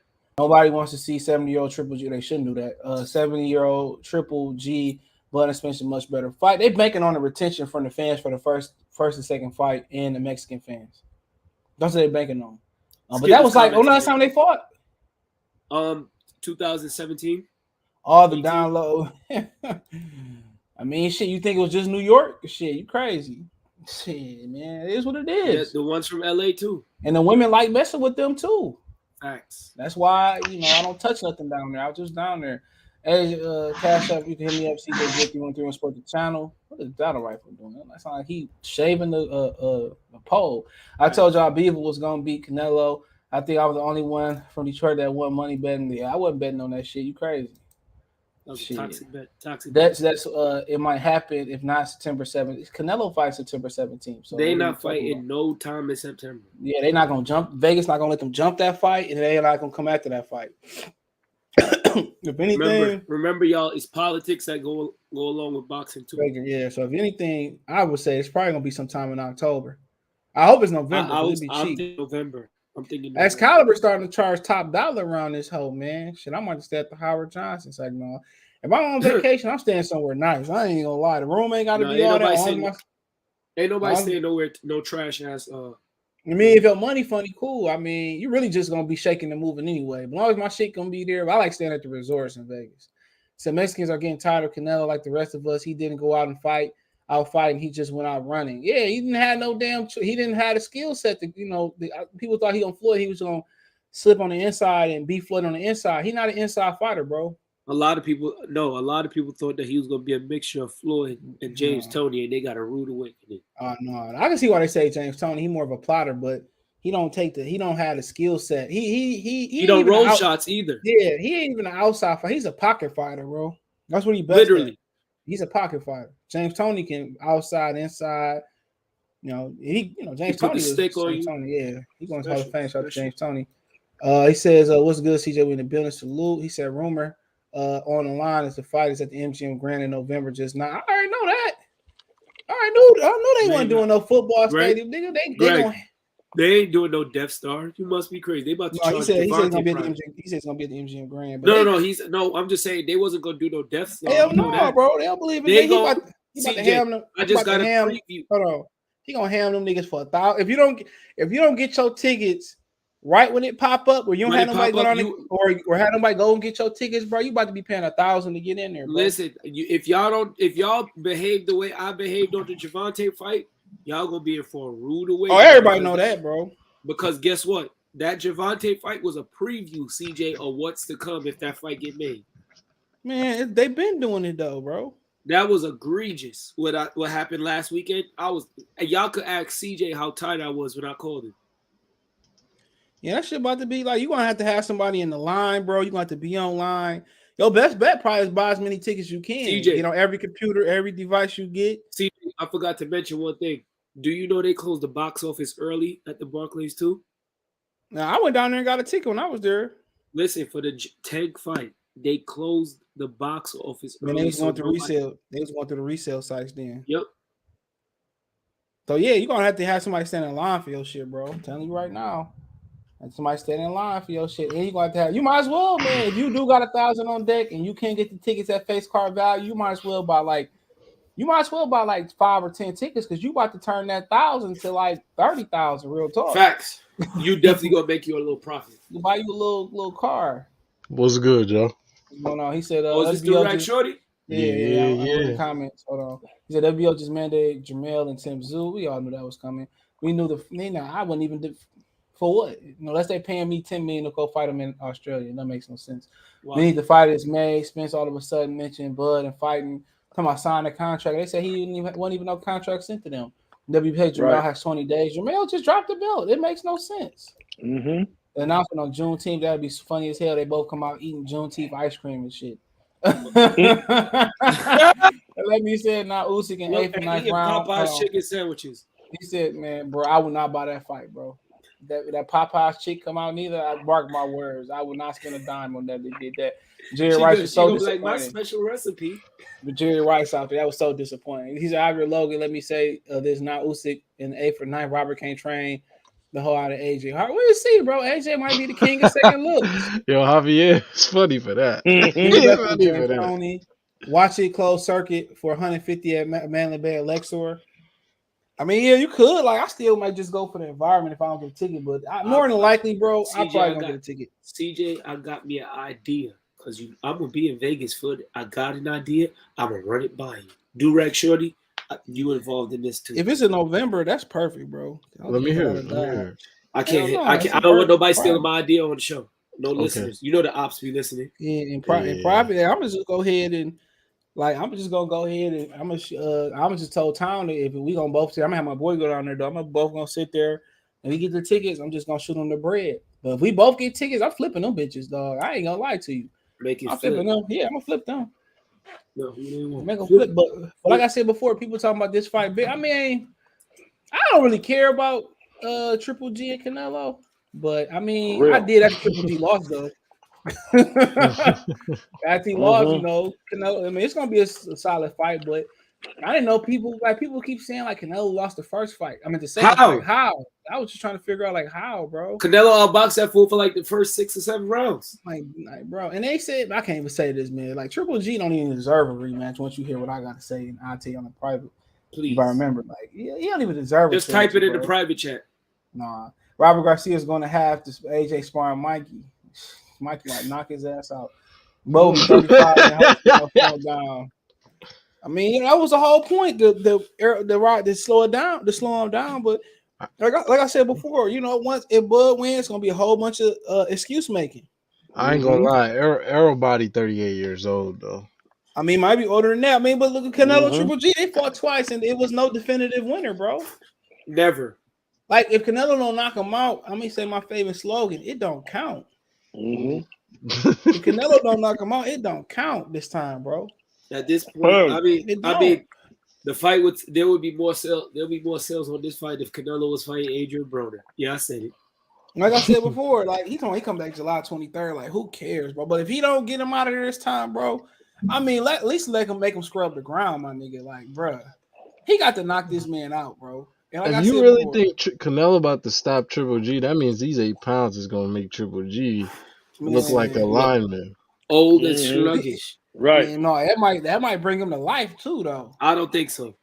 I think these 8 pounds is gonna have Triple G fight harder. I don't think so, CJ. The last person that went up in weight looked real. The last time I mentioned somebody going up in weight, and it ain't nothing. He fought at 160 and that was 165 pounds in the amateurs. But that was with headgear. It don't matter. He knocked Lucian Bute ass out with headgear. That's epic. Listen, so he going up with 8 pounds, bro. Like, dog, that can't do nothing but benefit him, bro. Then you talking about an old man, CJ? That helped, like, bro. All right. If you had to go make weight for whatever reason, you 40 years old. They say make 160 and make 168. What's gonna be easier, bro? 168. What is my diet? Wait, time out, CJ. Is my diet the one? I don't give a fuck what your diet is, bro. I don't even care what you just got to make the weight. Whatever you doing, bro. Listen, you talking about 8 pounds, bro? Do you understand? He about to be like his skin color about to be different. He not gonna be as lethargic, bro. This 8 pounds, bro. And then Canelo got a cut. Canelo put on a lot of beef for that fight. He packed on muscle, bro. But yeah, remember the video I showed you? I said put on a lot of beef. That wasn't a pause moment. That's not a pause moment. No. Like Pete on a lot of it. I ain't say he. No, me be quiet. Yeah, exactly. Like, you could be honest. Just don't be Mano honest. No, that's battle rifle like to be whipped in the bedroom by snow bunnies and yes, But yeah, like I said, that 8 pounds about to be like Canelo cut. That's gonna be if Canelo can make the cut easy, he should win. But he got to knock this Joker out, bro. He should. He should. Like, there's no reason why. He's an old man. Yeah, and if Triple G you beat him coming off a loss, so do that really vindicate Triple G? Triple G did say before the second fight got canceled, he called him a drug cheat. So, so it kind of would vindicate him. This could be the one time where the pot is calling the kettle black. Man, if he lose 2 times in a row, there is a boxing god, brother. Tell me about it. I'll If be he pulling for lose- Triple G low key. Listen, if he lose 2 times in a row, I'm buying Triple G merch as soon as that announcement get made. I'm gonna have the card on deck. Hey, thank you, Kobe. I appreciate you. Hey, I go wait, sign. CJ, I go CJ. sign with Don Dada Sports like Jalen Brown, Kanye. Wait. CJ, thank you. Kobe, this is boxing. I tell you, he was drug cheat from the whole time. Big drama show. Hey, that Detroit I have would never understand how y'all feel. Detroit have a big win because his trainer from the D, Jonathan Banks. I'm gonna see if I can get him from the D.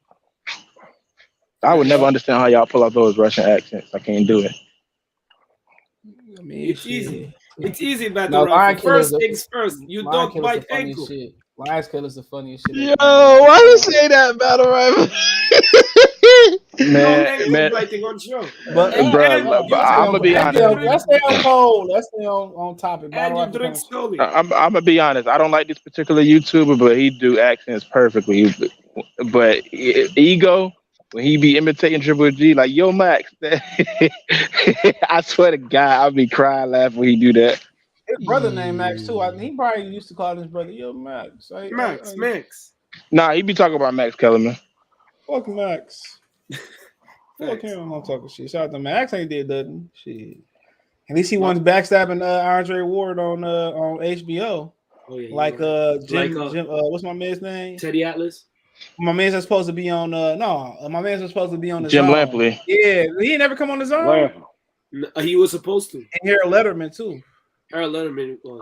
Yeah, but I think they was always vocal about not really liking the style though. I don't think they really pulled the switch But up. they go in there and praise a guy like Dimitri Bivol coming on there though. And Chocolatito. The Chocolatito was exciting though. Chocolatito was good, man. I'm tired of the hate behind Chocolatito. He was exciting though, Chocolatito. No, he was exciting, but they said he was #1 pound for pound. Yeah, you always gonna do that shit to the black fighters. They trying to put Usyk over Terence Crawford and shit. He's the first heavyweight in 30 years since Mike Tyson on a pound for pound list because the nigga was little. Let's be real, bro. He was fighting giants. Let's be real. That's the only reason he was, bro. And he was B-Hop ever #1 pound for pound? He fell in the Roy Jones, Floyd Mayweather. He just was bad timing. Because I wanted to ask just because that's somebody that's very vocal about hating. He fell and they was hating. He was hating on him too. Oh yeah. I think remember what's his name? Remember what's his name? He said this Bob Arum should have never made this fight. That nigga said, "I'm just glad when B-Hop stops Harold Letterman. He stopped wearing this executioner outfit."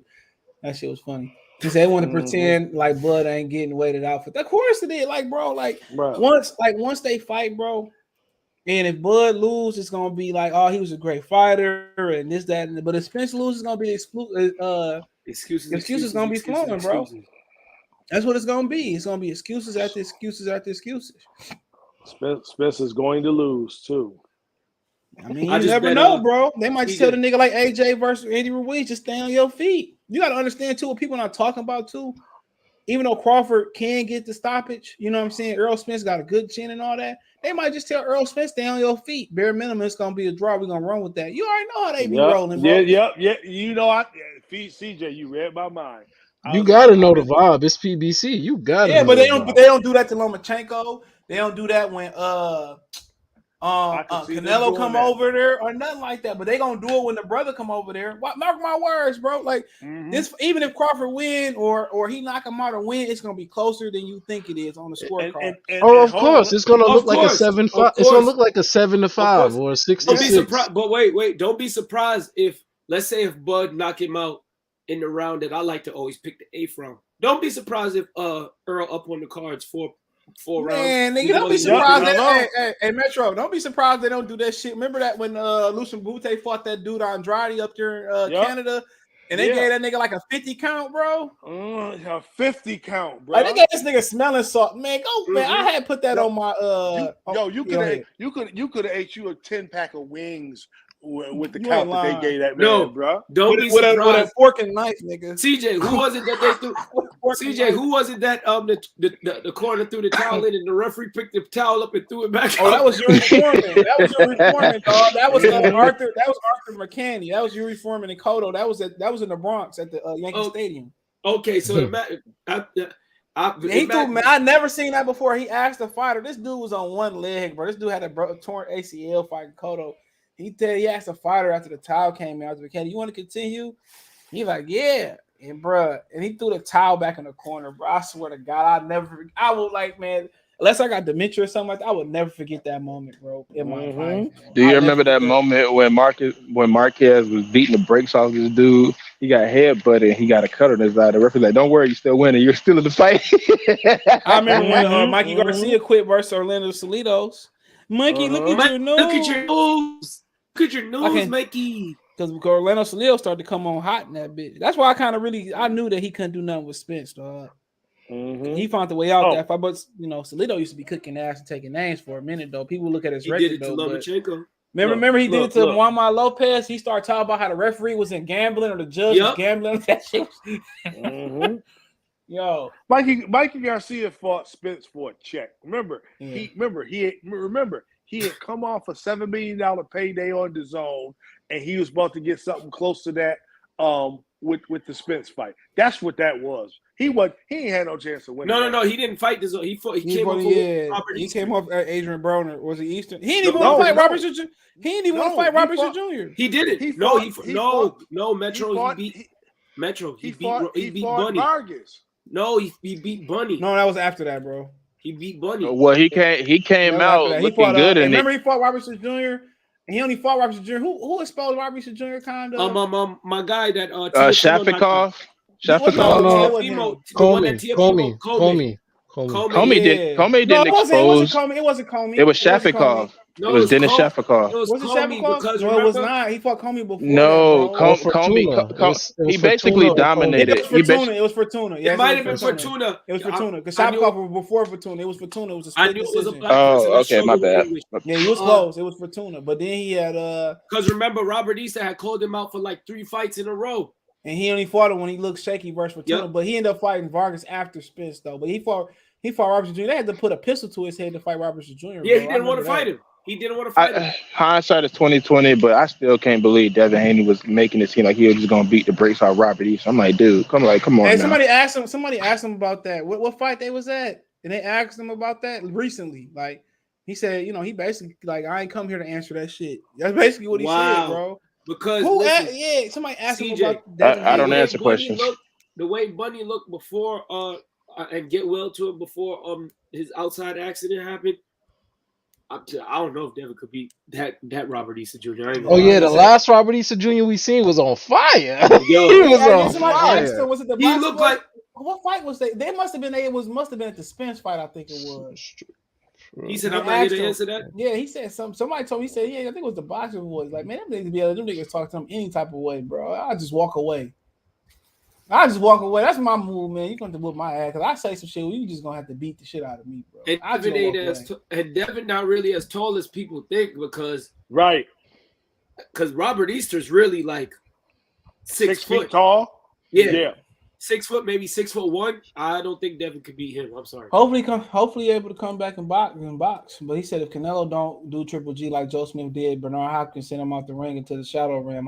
It don't count. My shoulder. He said Chocolate don't won that first fight. Which one? He ain't win neither one. He did. That first fight, he got robbed. Man, what are you guys talking about? I was scoring that fight. The second fight, bro. If he won the first, no, he did not, bro. That's not what you said, though. You said he didn't win the first fight. I said he did. I didn't say that. I ain't say. What you talking about? Wait. When I said he won, you said no, he didn't, and then Kobe also said. He didn't win that fight, bro. You're right. You're right. He didn't technically, but I'm saying like he was robbed. He didn't win it. No, he didn't. How you get robbed, bro? How you get robbed versus a Filipino? Was he from Thailand? Easy. He got robbed. Bro, how did he get robbed, bro? First off,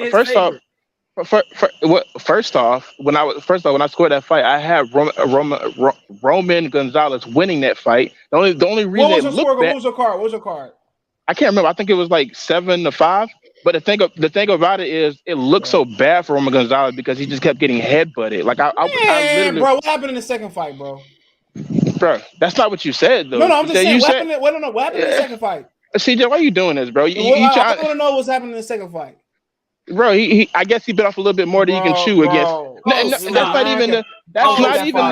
Hogwash. Man, bro, it didn't even matter. Okay, Kobe, regardless. how did you have in the first fight? Hold on. Had he won that fight, he was gonna get killed literally by New Way anyway. It didn't Okay, Kobe. Let me ask you, how did you score the first fight? I think I don't remember that shit. That was like 20 years ago, bro. Yeah, I really don't. Wait, what fight are y'all talking about right now? The first Sword Rivasan fight versus Chocolate. Sorry, Rivasan won that fight, man. Why are you doing this? Doing what? He got robbed. He obviously won the second fight. There's no question about that. That's a question. How do you get robbed in probably a place you never fought before, dog? I mean, that happened to Pacquiao against Bradley. Like, it happens. Like, no. Tell the whole story. Pacquiao had everybody waiting for the Boston Celtics playoff game to win to start the fight. That's why he got robbed. That's why he got robbed, dude. Honestly, they probably would have still put it in his favor. It's Pacquiao. No, he generates. can't make nobody. Bradley don't generate no money like that, bro. They still probably would. Battle rifle. Let me just tell you this, right? Say the game was going on already. A game was going on in the NBA, and they say, "Yo, Canelo about to fight. He got Kovalev on the ropes." And the Laker game just go. Hold on. Let's just put the Laker game on. Let's put the Canelo fight on the screen. We think we think Canelo about to stop him anytime soon, and they don't resume till Canelo beat Kovalev. And then the refs like, I don't like that. And I'm not saying no company is above it. I just think it happens. It's not so set. Pacquiao, like that's Pacquiao. That's disrespectful to your sport, bro. That's of course it is, but boxing don't respect itself, so I'm not gonna act like. Bro, that's like Pacquiao. Vegas is like Pacquiao. And y'all gotta remember that venue is rented out by the company. He costs them money. Doing that nonsense. Yeah, that's why he got robbed, bro. I remember watching that. I forget who the Boston Celtics was playing that day. Miami. Yeah, it was a playoff game. He had niggas waiting, it was a playoff game. He had us waiting, bro. I'm like, that was the LeBron era. Yep. He was back there like just watching the game in the back, like bro. He must have thought he was from serious at all. He probably thought he was there. He found out he wasn't a U.S. national treasure, nigga. You just something smelled fishy about Spence and Bud and Michael Jordan cologne. Oh, I meant to order my Michael Jordan cologne for $3 like 20 episodes ago. I got a box if you want it. Yeah, I'm gonna have to scoop that. It's like $3 though. But like I said before, bro, all I'm saying is, dude, I would be surprised, bro, but it don't matter if Crawford do the Curtis. What's my man's that did with Nate Campbell? What's my man's? What's my man's name? That's when Nate tell that story and said, I looked at him and I wanted to hit him myself. Yeah, he walked up out that joint. If Bud walked up out there like that, bro, they gonna be like Errol Spence, like power drive that nigga to the canvas, bro. Bro, Spence does it again.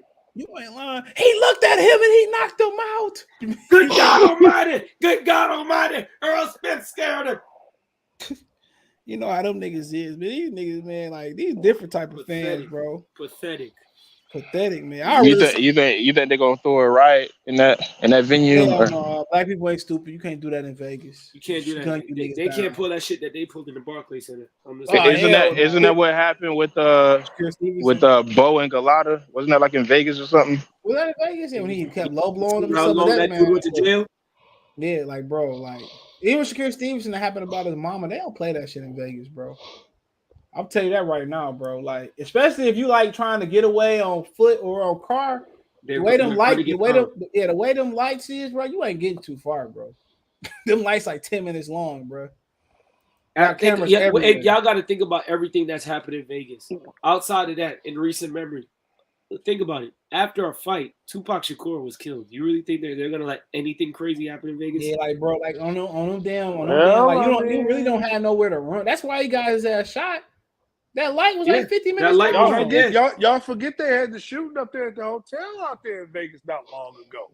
Remember what they did to Meek Mill and DJ Mustard at the Cosmopolitan, denied them entry. All time ain't playing that. No black people allowed. The good thing about Vegas, bro, just you have a good time and get drunk. That's all it's about. Gamble. Have a good time. Ain't probably be on that beefing and that type of stuff, but that's why they got the resorts for the tourists, and that's why they got the hood for the hood niggas. You know, they might be coming down to the strip looking for some trouble. You'll find it with me, but like I said before, it is what it is. I mean, it's nice, bro. But yeah, they're not playing that. It's like New York City, they're not playing that, bro. At all.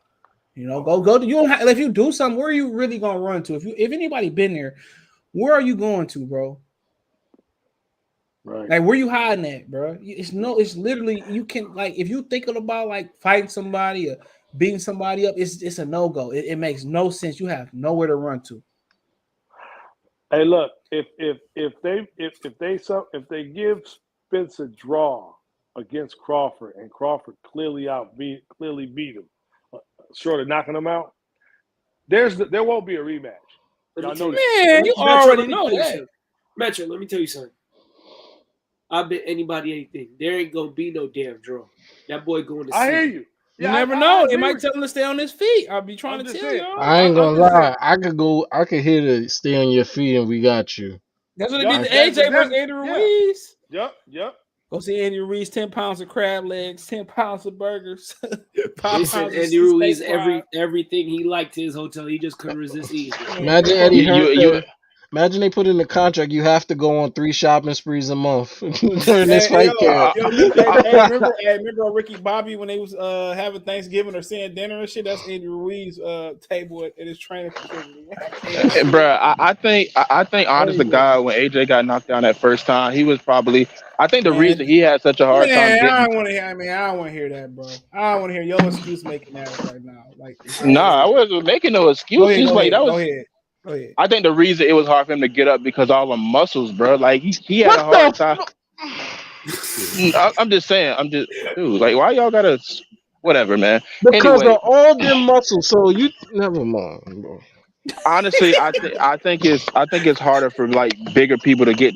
Once they get their jump rock like that, it's hard for them to get back up. He might be right though, Henry. Though he might be right. Bro, We've seen a lot of being muscular has nothing to do with the fact that you getting hit by a man turning his punches on your chin, on your jaw. It don't matter no more, bro. I've always had a theory that really muscular boxers don't usually last as long. AJ is one of those anomalies. So I was just saying.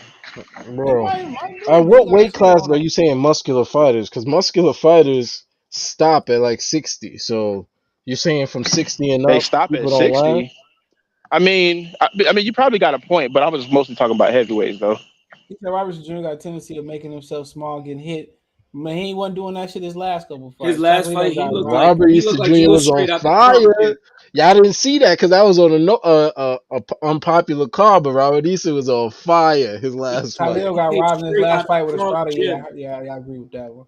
Easy salute. What's going on? Starting the house. He's Pacquiao and Canelo were to fight. Who would be that? Pacquiao, bro. I mean, talking about back then, like Pacquiao. Oh, Pacquiao. Remember when people were saying Robert Easter could beat Loma? The year he lost to Floyd, it would have been Pacquiao to A-side, but Pacquiao would have made him pull up at 149.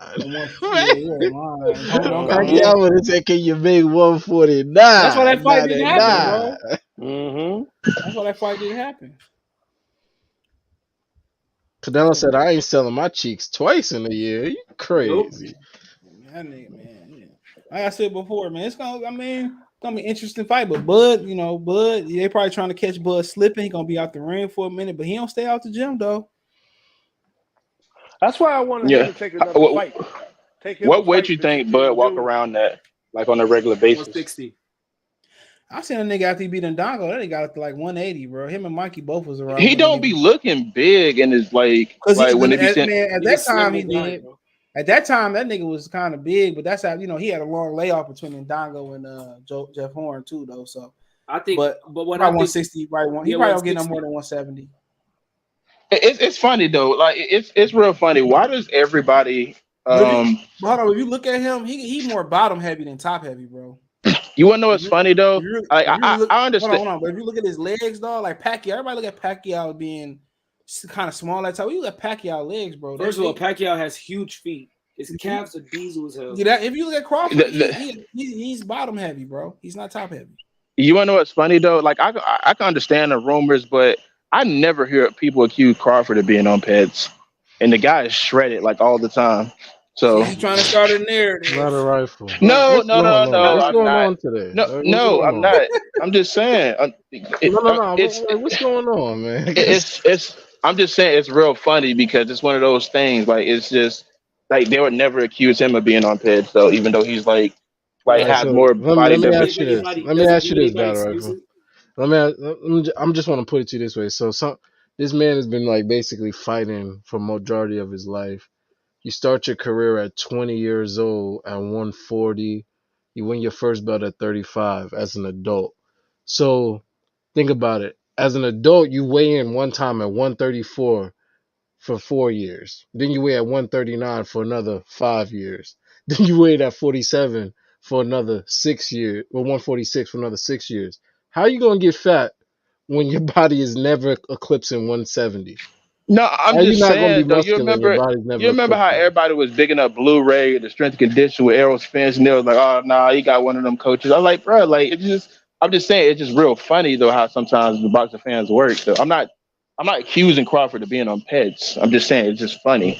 No, what I'm saying is it's going to be hard to lose definition when all your life you're that small. Like, it's hard to find an athlete that small that's not toned up, except like Tank Did somebody Davis say earlier that and it looked like he Mikey had Garcia. rehydrated up to 180, one of his earlier fights? Bro, if you think somebody can gain 33 pounds in 16 hours, that's on your mind. Have you never heard of Arturo Gotti, bro?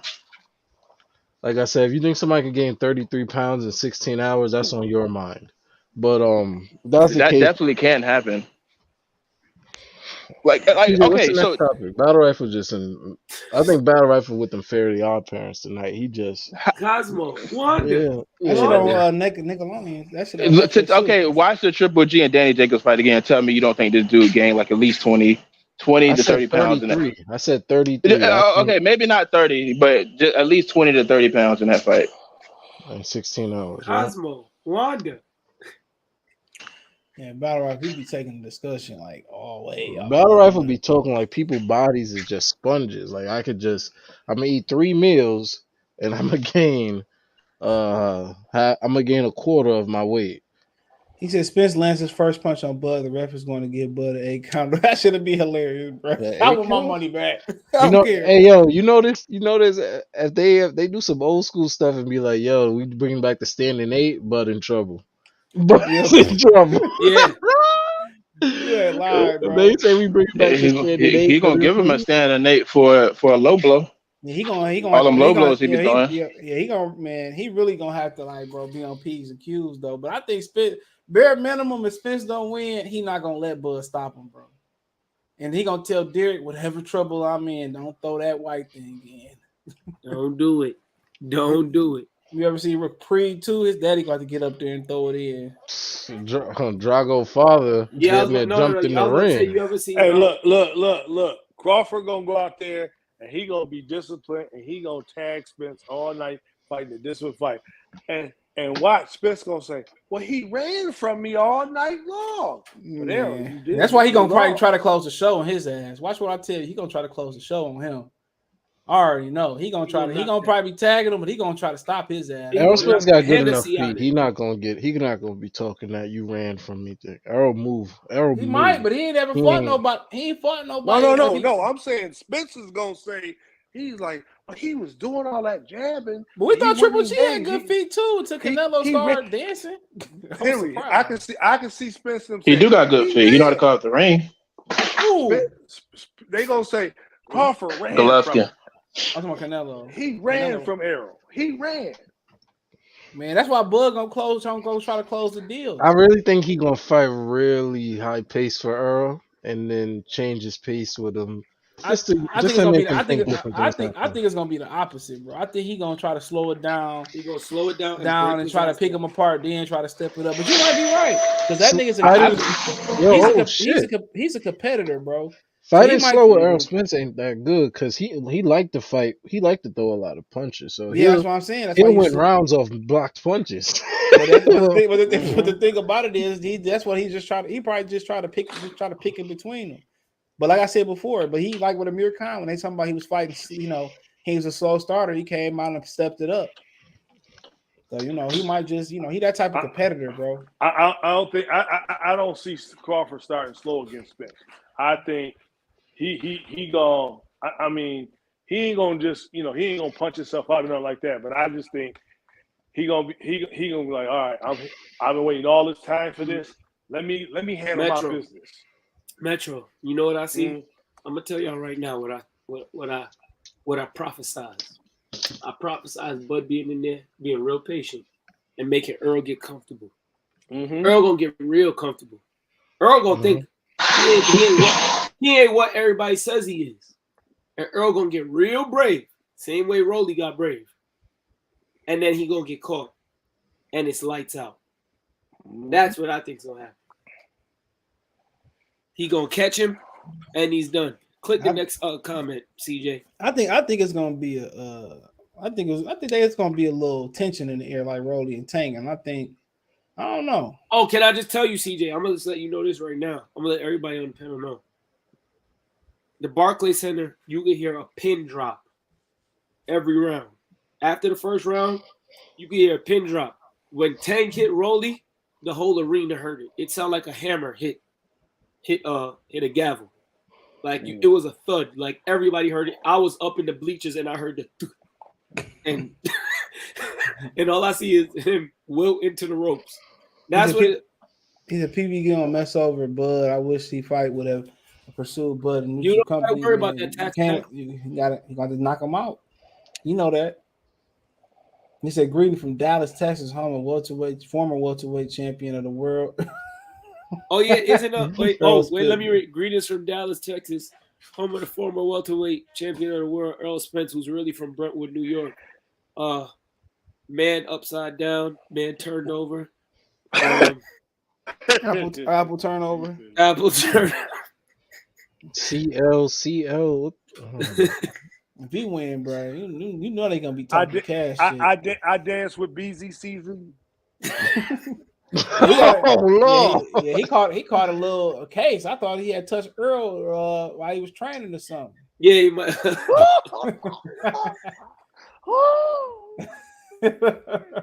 Errol Daddy finally stepped in and shit. Because Bud is known to stay dedicated. Take your hands off of my son. Oh, he got more. Go ahead. Charges. Yeah, Battle Rifle, notorious undercover Spence fanboy, tax tag. Wow. Now, Battle Rifle is a fanboy. Everybody who ever threw a jab at the gym. Battle Rifle coming this thing. Bud knows he can't start slow and give up rounds. That might be the case, but when you got somebody that throw a lot of punches, the number one thing you gotta do is slow that hoe down. You probably slow it down. Mm-hmm. That's what Floyd used to do. Mm-hmm. You know, he throw a lot of punches. You got to punch with him, but we'll see. But it's gonna be tough because you know he got to get his time and the distance down pat. You know, so who got the longer arms? It's about the same, probably Crawford, but it's about the same. It don't really matter. Errol Spence should just go all out, man. If he gonna fight like he normally fight, bro, you're probably right about that. But the thing about it, that might be the ticket. Catch him if Bud cold and not warmed up, you might as well jump right on him, but don't let him get no rhythm. I think it's a good fight, to be honest. I really think it's gonna be a really great fight for people to watch. Well, I just think Bud might win the fight, or he might wink. Oh, you didn't fall? No, draw. All right, draw. It might be a majority draw. Like, yo, you say Terence won, and we're gonna say it's a draw. All right. Yeah, man, like I said, how much you want to bet? How much you want to bet people gonna be claiming after the fight that somebody should have got a point taken away for XYZ number of holds? It's always some type of it's gonna be something you ain't even gonna think about to go come up with. Like when Bradley say, I hurt my feet in the first Pacquiao fight because I heard Mike Tyson didn't wear no socks in the shot. Well, nigga, what? I heard Mike Tyson didn't wear no socks. It was clear as day he hurt his foot in the second fight. He said he heard Mike Tyson didn't wear no socks, so he didn't want to wear no socks. Man, the best thing you can do in big situations, fight. Wear what you always wear, do what you always do, stuff of that nature. But like I said before, Errol Spence is a live threat in this fight. He ain't no. Oh yeah, live threat. Yeah, Bradley started Jamaican. He a live threat. He's not Bradley went off his vegan diet for the trilogy. I think for the third fight, he said, "I'm eating meat. I'm eating What? Yeah, like I said, come on, Kobe. You know what I mean? He stopped eating. He stopped being a vegan. So how y'all doing today, guys? How are you? Hold on. He said, Ocean Watch Sports. I'll see what happened when Bud found out he was down the scorecard supporter. He went to 10 rounds and finished that dude. Bud is one of the best finishers. Yeah, Bud ain't gonna Bud and Wilder, probably two of the best finishers in boxing. Bud's gonna walk out to Chi Man by TOK, and he's gonna get him out in 5 rounds. If he beat him in 5, rounds, one of the Spence fans gonna be looking to whoop one of good Crawford. It's gonna be it's gonna be a brawl. There's gonna be some brawling. Kobe knows why I chose that song, though. Kobe understands. It's gonna be a brawl. Because he wants to be if he likes kissing men, we don't do that over there. When was the last time we seen a fight of this magnitude get stopped in under 6 rounds? I was joking, bro. Mike Tyson, Holyfield 2. That was the last time we seen it? Mike Tyson Spence 1. Tyson and Lewis. Oh, yeah. Dude, we probably seen more fight. We just can't think of them right now. 7-0 says Spence's God chat bow down. Hilarious. We're just trying to Venmo CJ. Appreciate you. He said, "You want to bet? Hit me up when a fight start. When they announce the fight, I'll bet." But like I said before, it's gonna be interesting, dog. If Errol didn't want this fight, it wasn't gonna happen. But he had no choice at this point. He had no choice. You know why he had no choice, though, right, CJ? Because Errol didn't want to fight some Gaston Fundora, man. He should have jumped. He should jump right on Bud ass. I would. But when Bud countered that ass up and Bud keep walking him into some shit, and you see if Ugats hurt him like that, and you think Bud won't hurt him? Come on, stop that silly shit. Kambosos coming out. Oh, my bad. Slotin in the Super Chat. So Kambosos coming out to inform everybody. Snow. What was that? Yeah, that's a fact. That's a fact. Because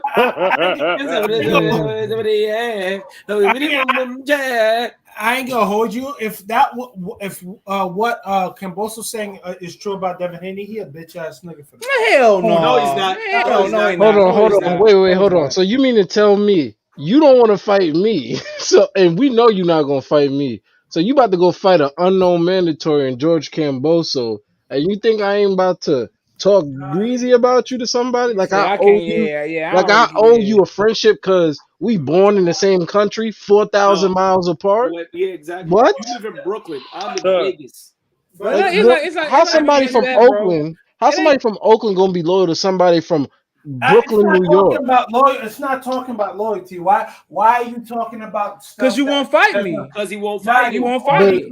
Nah, bro. There's a lot of dudes who never fought no other people. Like, let's keep it a buck. All right, and also he didn't say nothing that the news didn't report as well. CJ, he didn't say nothing. Man, look here. I wouldn't give a damn. I help you beat Teofimo Lopez too. You should have went over there. And he was cheering because he was like easy lick. He should have went over there and messed with his baby mama and flew her out too. I'd have been greasy. Deny my family food on my tab. I'd have flew that chick out in the sun. Right. This man really turned down. CJ and his baby mama. For that. You would that. Bro, this man really turned down a Devin Haney fight for unknown mandatory and got put on the brink of death. This is why I say. My thing is, I ain't really tripping over it, bro. But like I said before, bro. It ain't like it's no allegiance there. I can see if they was just from the same borough, the same city. Now, if it was CJ, even if it was like the relationship that Devin Haney and Shakur got. And I wouldn't have liked that neither, though. I wouldn't have liked that. Like if we seen his friends in the public eye, and then I do that, all right, I'm wilding, I'm ratting. But corny shit is corny shit. We gotta call it out straight up. If that's the case, then why don't you call ESPN corny? Because ESPN reported everything Kambosos told Devin. Everything Kambosos said Devin said to him, ESPN reported it first. That was public news, bro. So wait a minute. So Teofimo Lopez declined to fight with Devin Haney to fight Kambosos. Unknown mandatory. Oh my! He took money out. He took money out of his pocket, the whole 9 yards. Well, Teofimo got his hold on. It wasn't even just that, bro. Hold on. No, it wasn't even just that. Remember, they downgraded this nigga belt to regular, all types of stuff. Yeah. Bro, like T.O. is probably fuming right now, bro. I can't wait for if Devin Haney wins, bro. I really call out Suleiman and T.O. Be like, bro, you ain't the real undisputed I am. You gotta get your weight up. Look, I'll burn them fucking belts. He said George Scott Tennessee in the Super Chat said George trained. Can you get in trouble for that? trying Yeah, to you think. probably, I don't know. They wouldn't like. Nah, He said, because you personally hold own every belt you fight for. You on. But personally own. that's technically George So why Kambosos. you gotta pay fees on them? Hold on, that's actually George Kambosos belt, but he had to get his medal in the ring. But he said George trained against his own countrymen to help Pacquiao. He's trying to act like Haney ain't loyal. George There belongs you to the go. streets. Shout out to Point Wait, CJ. hold taken. on. So CJ, what are you talking about? That's Yo, George's bro, belt. training and Talking about the talking franchise about belt. people's personal stuff is completely different, bro. Yeah, You're getting paid. But hold on. treason is treason. Hold on. The Treason is franchise treason. belt is George's, but what we saying, the battle rifle is saying is, can you physically burn your championship You belts? can I do say whatever you yeah. want to I if say it's yeah because yours. you personally own those. Yeah, Like, but he don't own the Right. franchise belt. He got to return that back to George. You can't oh, even. Can oh, He can burn a regular belt, but if they gonna mail him his belt after the fight, he return that franchise belt to George. It's oh, he ironic really that has the to get that. belt. Oh, yeah. Yeah, He you give get it back. ironic. That's why people got mad when Lomachenko cut Adonis Stevenson's face off the the belt because belt, that was really Adonis's belt. and they had to return it Want to back know to what's him. you want to know what's funny? It's ironic that the belt that has no value cannot be burned. You have to return that in all circumstances, but the one that actually has value, you can burn.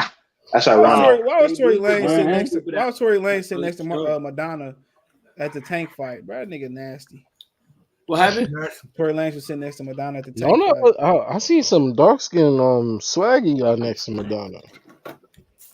That's because Y'all do know that Madonna, when she first started, she used to pick up stray dudes to fuck off the street after the concert. Oh yeah, facts.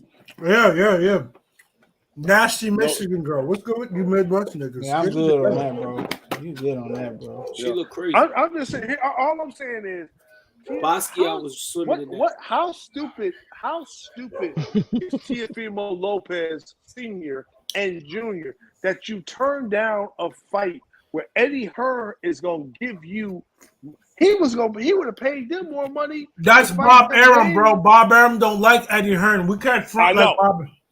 I agree with you. What else, man? Yeah, I agree with you there. I'm just saying, you got to be. Yeah, I agree with you on this point too. Yeah, because you got to be seriously stupid for that. Them niggas was doing hookah too together with his son. That nigga, bro, you got asthma. You doing hookah? Like, bro, Yeah. come on now. Supposedly you had a hole in your lung. Like, come on. I can get punched by big, like bodybuilding dudes. You deserve death, but that's corny. If you want, if you gonna kill yourself on your own accord, okay? He said, "Yo, CJ 704." He said, "Salute to the panel. I'm finna start the chat over. Smash the like button. Yeah, smash the like button. What y'all doing, man? Smash that Come like on, man. Yeah, that button. But you gonna smash the like button. Send Cash App a super chat. Shit. Yo, for some reason I got that song Informer. Spence automatically walk second. Probably do. Crawford probably automatically. Yeah, Spence probably automatically walks. I really don't care. We give you 20 G's to snitch on your homie. What does Devin Haney or Kambosos go on the EVP list? What did you say? What? I mean, okay, let's talk about June boxing, bro. You got Danny Roman and Foden Saturday. Is Anyway still fighting on Juneteenth this year? No. Devin Haney is fighting Kambosos June 4th. I was asking Hold on. Devin Haney is actually fighting Kambosos June 4th.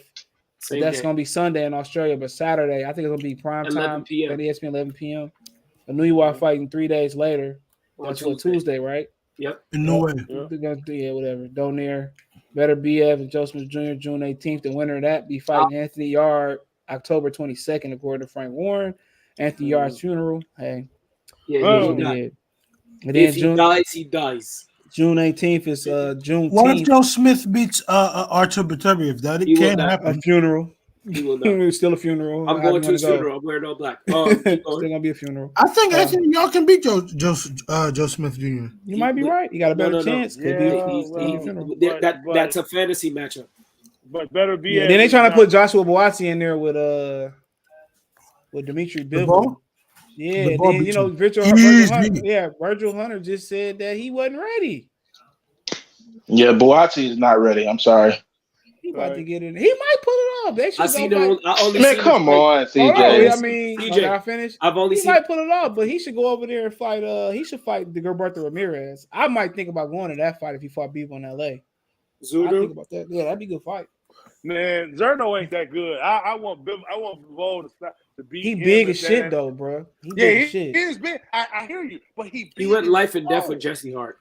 He He big did. and slow, CJ. and Beat Jesse Hart twice is what it is. If Jesse Hart was touted as the next guy at 68-75, and He did beat him though. Dropped him twice, didn't he, or was it once? He dropped him twice in the first fight. Zerno I don't know. ain't. Listen, you got Mexican boxing. All right, who got a better fans that don't chance, like Zerto or Joshua Buatsi? Buatsi. All right then. What? That's what Buatsi can fight, but come on, Buatsi. Crazy.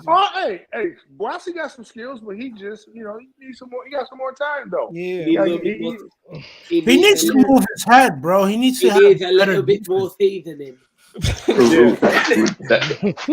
I don't know who fighting June 25th. I don't even know. One guy looked kind of like Pacquiao. Wait, you forgot about Juneteenth? Yeah, I was getting there. Magic Salucky man versus Jamal Charlo. Two-time Juneteenth champion? The two-time? Somebody was the like, shackle belt? Somebody was like, you can't make it down there to the fight. Hell no. For one, Houston going to be on fire. I'm going to be like 100 pounds leaving Houston. I ain't gonna lie to you. You go to that Juneteenth fight, some of y'all might not make it back. CJ, you got to go to the Juneteenth fight. Somebody told me live in Houston. Belt. Somebody that live in Houston told me don't come in the summertime. They said don't come. Oh yeah, Dan Du Bois fighting Trevor Bryan on pay-per-view in Miami. WBA heavyweight champ.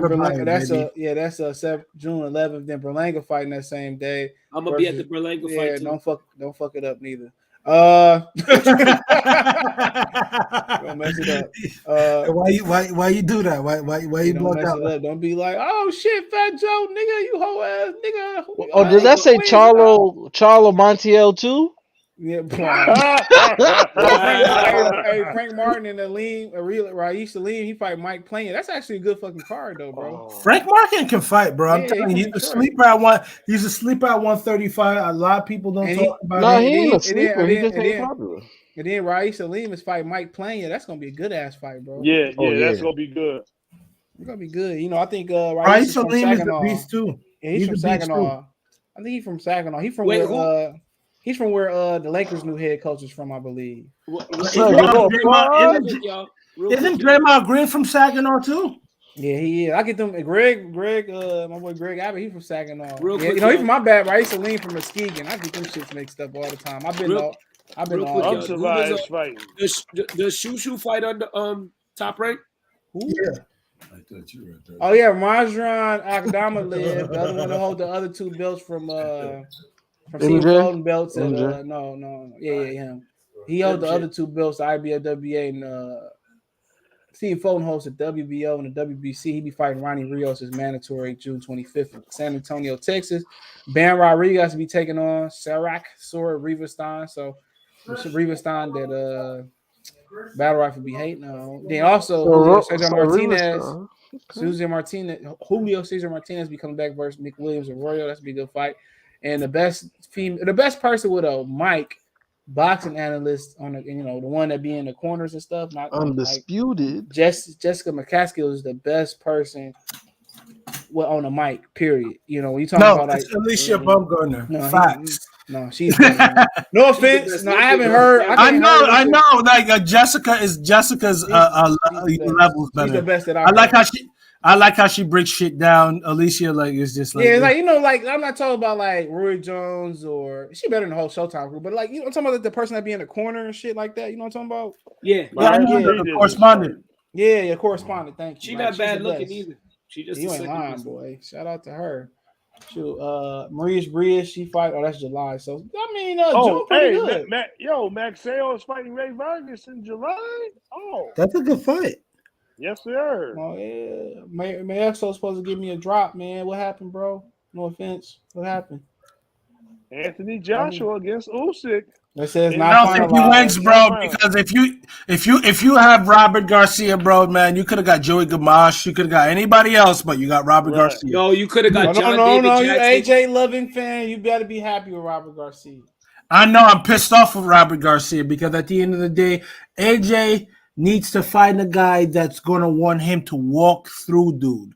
And at the end of the day, that's great, but Robert Garcia is not gonna teach AJ John to David be, Jackson was defensively That would have been the responsible while best doing one. it. Right. Yeah, you're true. John David Jackson probably was the best fit. But the thing is, with John David Jackson, he's not assertive in the corner. And let me keep it a buck. There was a fight when he had a heavyweight. It was Magomed Abdul-Salama versus Mike Perez. And he was the chief second. And mind you, Say that again. Did you hear that? So repeat that again. Can you hear me? Yeah, we heard you. He Say was the that chief first what? part you said. The chief what? Second. Okay, All right, then. that's all we need to hear, brother. He was the chief second, but he allowed Magomed. Hold on now. Was he the first? One. Was he the second? Okay, who does the referee call? Chief second, right?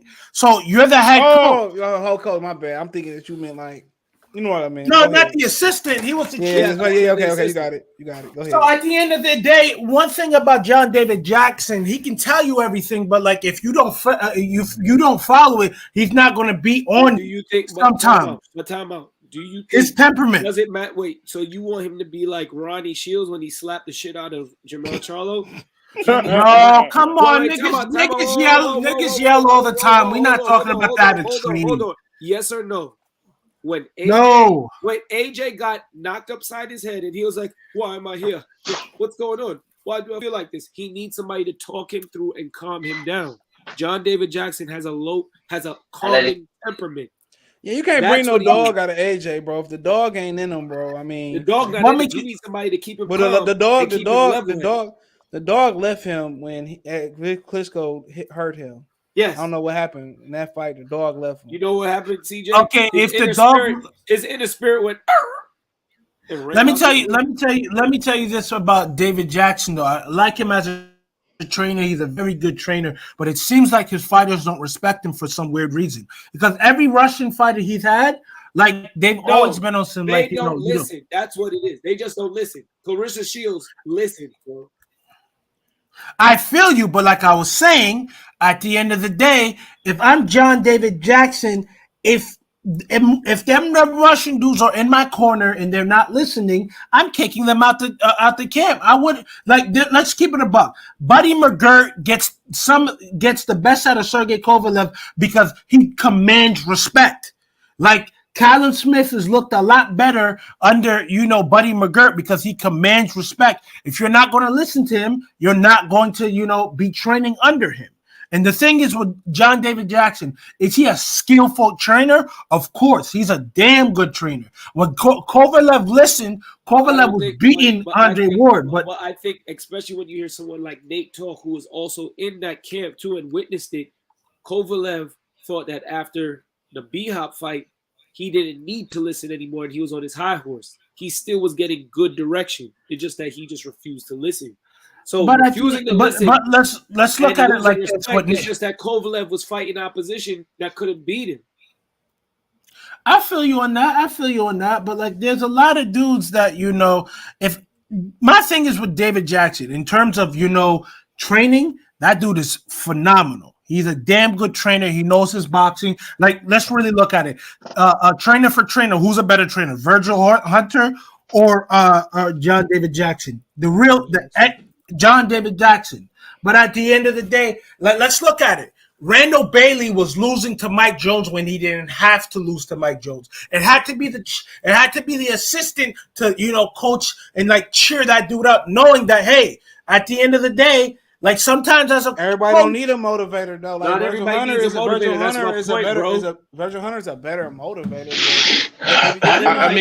If you're not motivated to be in the ring, I feel you. Getting your ass whipped, bro. Getting your ass whipped in front of your hometown should be enough motivation. Should be all the motivation you need. I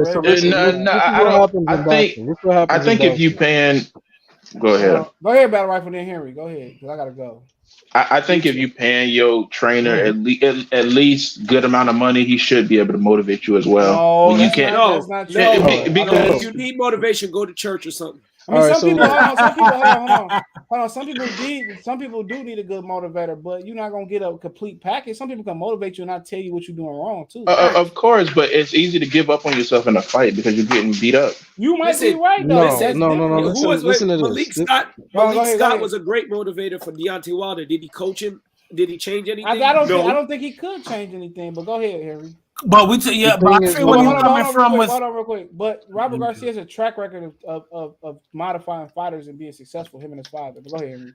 And the thing is, with boxing, with AJ was probably used to beating people up every time the bell rung and you was in the ring with him. So when he got some resistance from Klitschko, he got dropped, he got up and fought back. If y'all saying that was his dog leaving him and he just had to fight back to win, so be it. But the thing with AJ is you can tell every time I step in the ring, I dominate. I barely get resistance when the cameras is not on. No, not when he punked that little white boy in the classroom. No. I like that. I like that. I like all that. I like all that dysfunctional nigga shit. I love it. But the thing is, when Andy Ruiz was hitting him after he got up off the floor, not only was he shocked that you're fighting hard back, he's shocked that you didn't quit.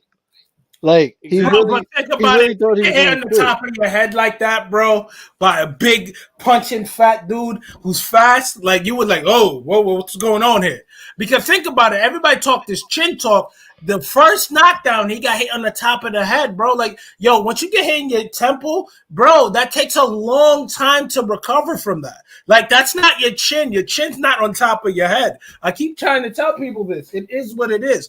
Like, that knockdown galvanized, Andy Ruiz. Man, he just ain't been taking punishment the same since Klitschko hit, and there ain't nothing to shame about because Klitschko punch hard as hell, bro. Like, yo, let's keep it puncher. Might be one of the best punchers ever, but I mean, like I said before, he been fighting different since then. But like I said, I don't know what he need. I mean, I know what he need versus Alexander Usyk, but what he personally feel like he need, Yeah, because I think he's having a crisis because of how skillful Usyk. If this was somebody else, I think Anthony Joshua has the requisite skill set to really deal with, with a lot of the heavyweights in. But he might be the best heavyweight though.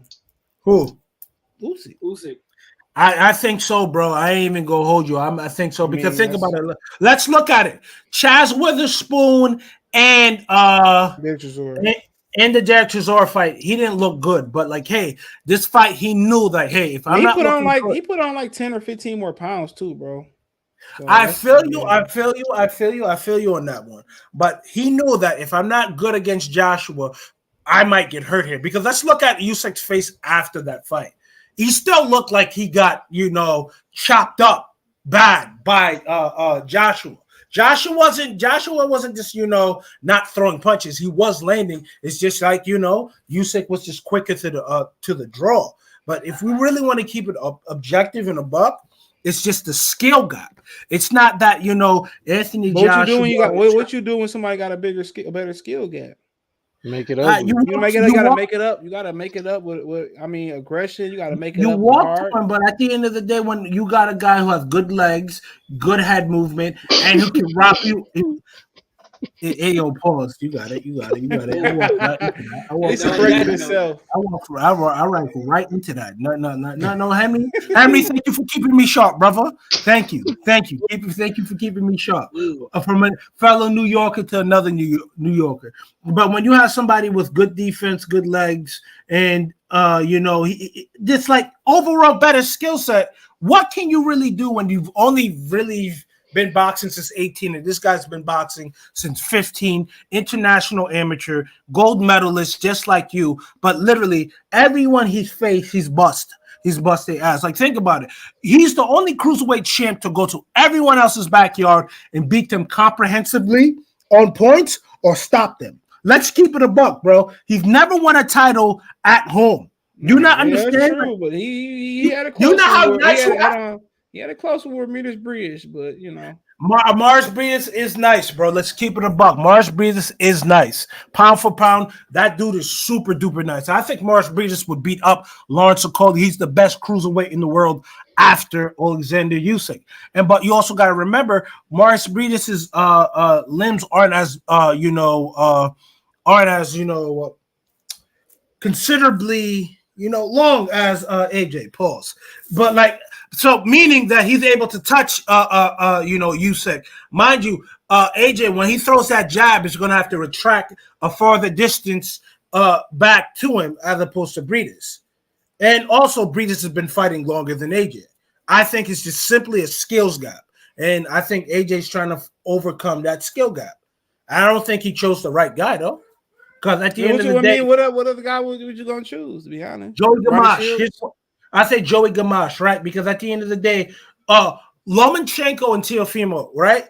I understand they're completely different. I understand that. Let's look at it like this, though. Who Alexander Usyk fights very similar to Lomachenko. Who was in Teofimo's corner when he beat Lomachenko? Joey Gamache. I think it's just simple, bro. You gotta just jab him, try to beat him up. That's it. That sounds good with a guy. Yo, bro, let's look at it like this. All I said was I think that's what you should try. Ain't what you gonna do? I'll box him. I mean, what can you do? Yeah, he can do. You gotta go in there. And the bad thing about that game plan, no matter who motivating you, what skill set you get, he can hurt you. That's true.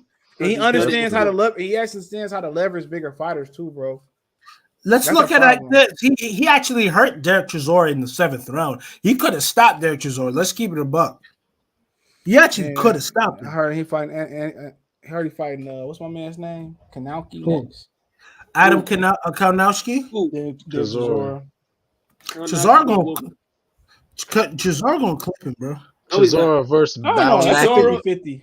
Chisora versus Baunaki. I don't think Kanowski got no more threat. No more. I think he does. I just think you need to stay away from Robert Helenius. That's who Wilder probably gonna be fighting next. I don't think you should ever fight Robert Helenius. So you saying Helenius got his number? He got his number, his address, his social security. Helenius might be coming back versus Wilder. But let me get out of here, man. I appreciate you. All right, guys.